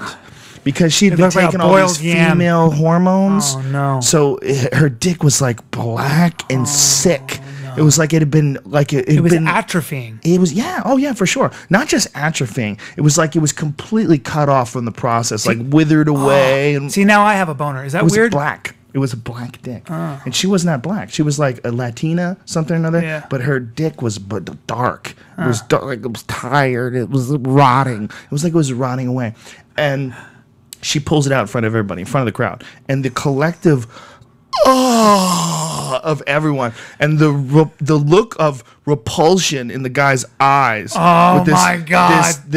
He's tied to this chair with this box over his dick. By the way, the red light's flashing like crazy now because we control the red light. It wasn't really when he had a partner. So the lights, everyone's going, oh, and there's a dick right in front of his face. And this crazy bitch that he had just sucked whipped cream off her tits. Yeah. And now she's got this cock in front of him. Yeah. By the way, they had no problem with that. Comedy Central had no problem with that. But they did have a problem with hard. The reason why that sign is here is because we had to use another sign. Oh, my God. Because it couldn't be Make Me Hard. Because Make Me Hard was, they wanted it Make Me Stiff. That's what they said. That was one of the things they argued. Those are arbitrary things that they standards and practices guys like decide on. It's not even standards and practices. It's the fucking. It's the network. Yeah. And you advertisers, know it's not even that. It's just a bunch of dummies who want to have their say on things. Right. And that's why doing something on the internet is so beautiful. Like if we had one of those same executives in this room and we were talking about things, they would probably tell us not to talk about it. They would tell us to change the subject. They would, if someone had to sit down with us and give us like a list of shit that we couldn't. The internet gives you personal responsibility. It gives you your own sovereignty, and it's what all human beings want and should have. If I don't pee right now, I'm gonna die. Don't die. All right. It's just over. Come to Vegas. 2 hours and 35 minutes. Let's wrap this bitch up. Let's bring this bitch into the harbor. Check out Bryan Callen's podcast. What is it called? Man Thoughts? Yeah, Man Thoughts with Bryan Callen. Bryan Callen Show. It's real simple. I know. But you're going to fuck yourself by having some other name now. You keep changing the name. No, that's it. We're sticking to this. It's good. How about the Bryan Callen Experience? No? Yeah, that's the Joe Rogan Experience. I stole it from Jimi Hendrix. It's only one Joe Rogan. Man Thoughts. This weekend, Friday night, now added Doug Stanhope. Friday and Saturday, it's going to be me, Joey Diaz, and Ari Shafir. Friday night, Doug Stanhope is joining me. We're doing something for Tosh.0 together on Friday during the day. So when we're done with that, we're going to do the show at the Ice House that night and have a fucking party. So we will have an Ice House Chronicles on Friday that will have Doug Stanhope. Go take your piss, man. Go ahead. Don't worry about me, brother. 10-minute podcast. Yeah, follow that and follow Bryan Callen, BryanCallen, on the Twitter. Thank you, everybody, for the positive messages on Twitter and on Facebook and even Google Plus. I've been on Google Plus lately, and I've been on Reddit lately, just for a little bit. But I'm going to do a Reddit Ask Me Anything before my special is released, which should be either at the end of September or the beginning of October, depending on when my website is done. The new studio should be, the lease is signed tomorrow. Hip, hip, hooray. And we will begin construction, and it will be dope. And then we will take shit to the next level, you motherfuckers. It's going to be a hangout. It's going to be like John Gotti Social Club, but for nice people. But I'm fucking pumped about it. I've never really had my own place before, like a real place of my, like an office. And I've got grand plans for this. I'm very, very excited. And got a lot of cool guests coming up. Survivor Man, I've been in contact with him. He's coming on the podcast. We're gonna get Rich Roll, who is a vegan athlete. Mac Danzig, I gotta holler at you as well, who's also another vegan athlete and a great fighter and fights in the UFC. So we got to represent the vegans. A lot of people think that I hate vegans. I do not, absolutely, and I eat a lot of vegetables. I eat a very vegetable diet, but I like meat, and I eat that too. Tough shit. Mostly grass-fed, though. That's the way to go. All right, this fucking podcast is over. I'm rambling. So come see us this weekend, this Friday and Saturday night at the Ice House. And again, Doug Stanhope will be joining us on Friday. But on Saturday, it'll be Ari Shafir, Joe Diaz, and me. And Ari Shafir and Joe Diaz will also be on the Friday night show. Next weekend, Santa Barbara, the Lobero Theater. That's next Friday night. And I'm fucking pumped about that. So that's September 7th, and then Toronto on the the Crest Theater in Sacramento, September 14th. Massey Hall in Toronto on the 21st. Memorial Hall in Raleigh, North Carolina on the 28th, and the Thomas Wolfe Auditorium in Asheville, North Carolina on the 29th. And Duncan Trussell says I may move there. I may have to. And those North Carolina dates will be Joe Diaz and Duncan Trussell. All right, you freaks. Thanks to Alienware for sponsoring our podcast by providing us with cool laptops. And thank you for sponsoring so many MMA fighters. Follow Alienware MMA on Twitter, please. And thanks to Onnit.com. That's ONNIT. Go get yourself some Alpha Brain or Shroom Tech or Shroom Tech Immune, Shroom Tech Sport. Get yourself some Bone Strong. Get yourself some New Mood, some kettlebells, some battle ropes. Get your manly shit on and use the codename Rogan and save 10% off any supplements. The best podcast in the land. And we will end this thing with Bryan Callen singing. Got short legs but a tight ass and a burl of snakes for a bite. We love everybody. He's got a wide face but expressive eyes and no hair on his head. He's got big hands, big feet. Trying to talk Bryan Callen into moving in Sorry, the neighborhood. guys. All right, you guys, we love you, and this fucking show's over. Thank you for everybody. Thank you for everybody. Thank you, everybody, my friend. Thank you for your time. You're good to us. And Grillo Pickles. Grillo's Pickles in the house. All right, we'll see you guys tomorrow with Mike Birbiglia. Mike Birbiglia will be joining us in the podcast tomorrow. And that's it for the week. All right, we love you, fucks. See ya.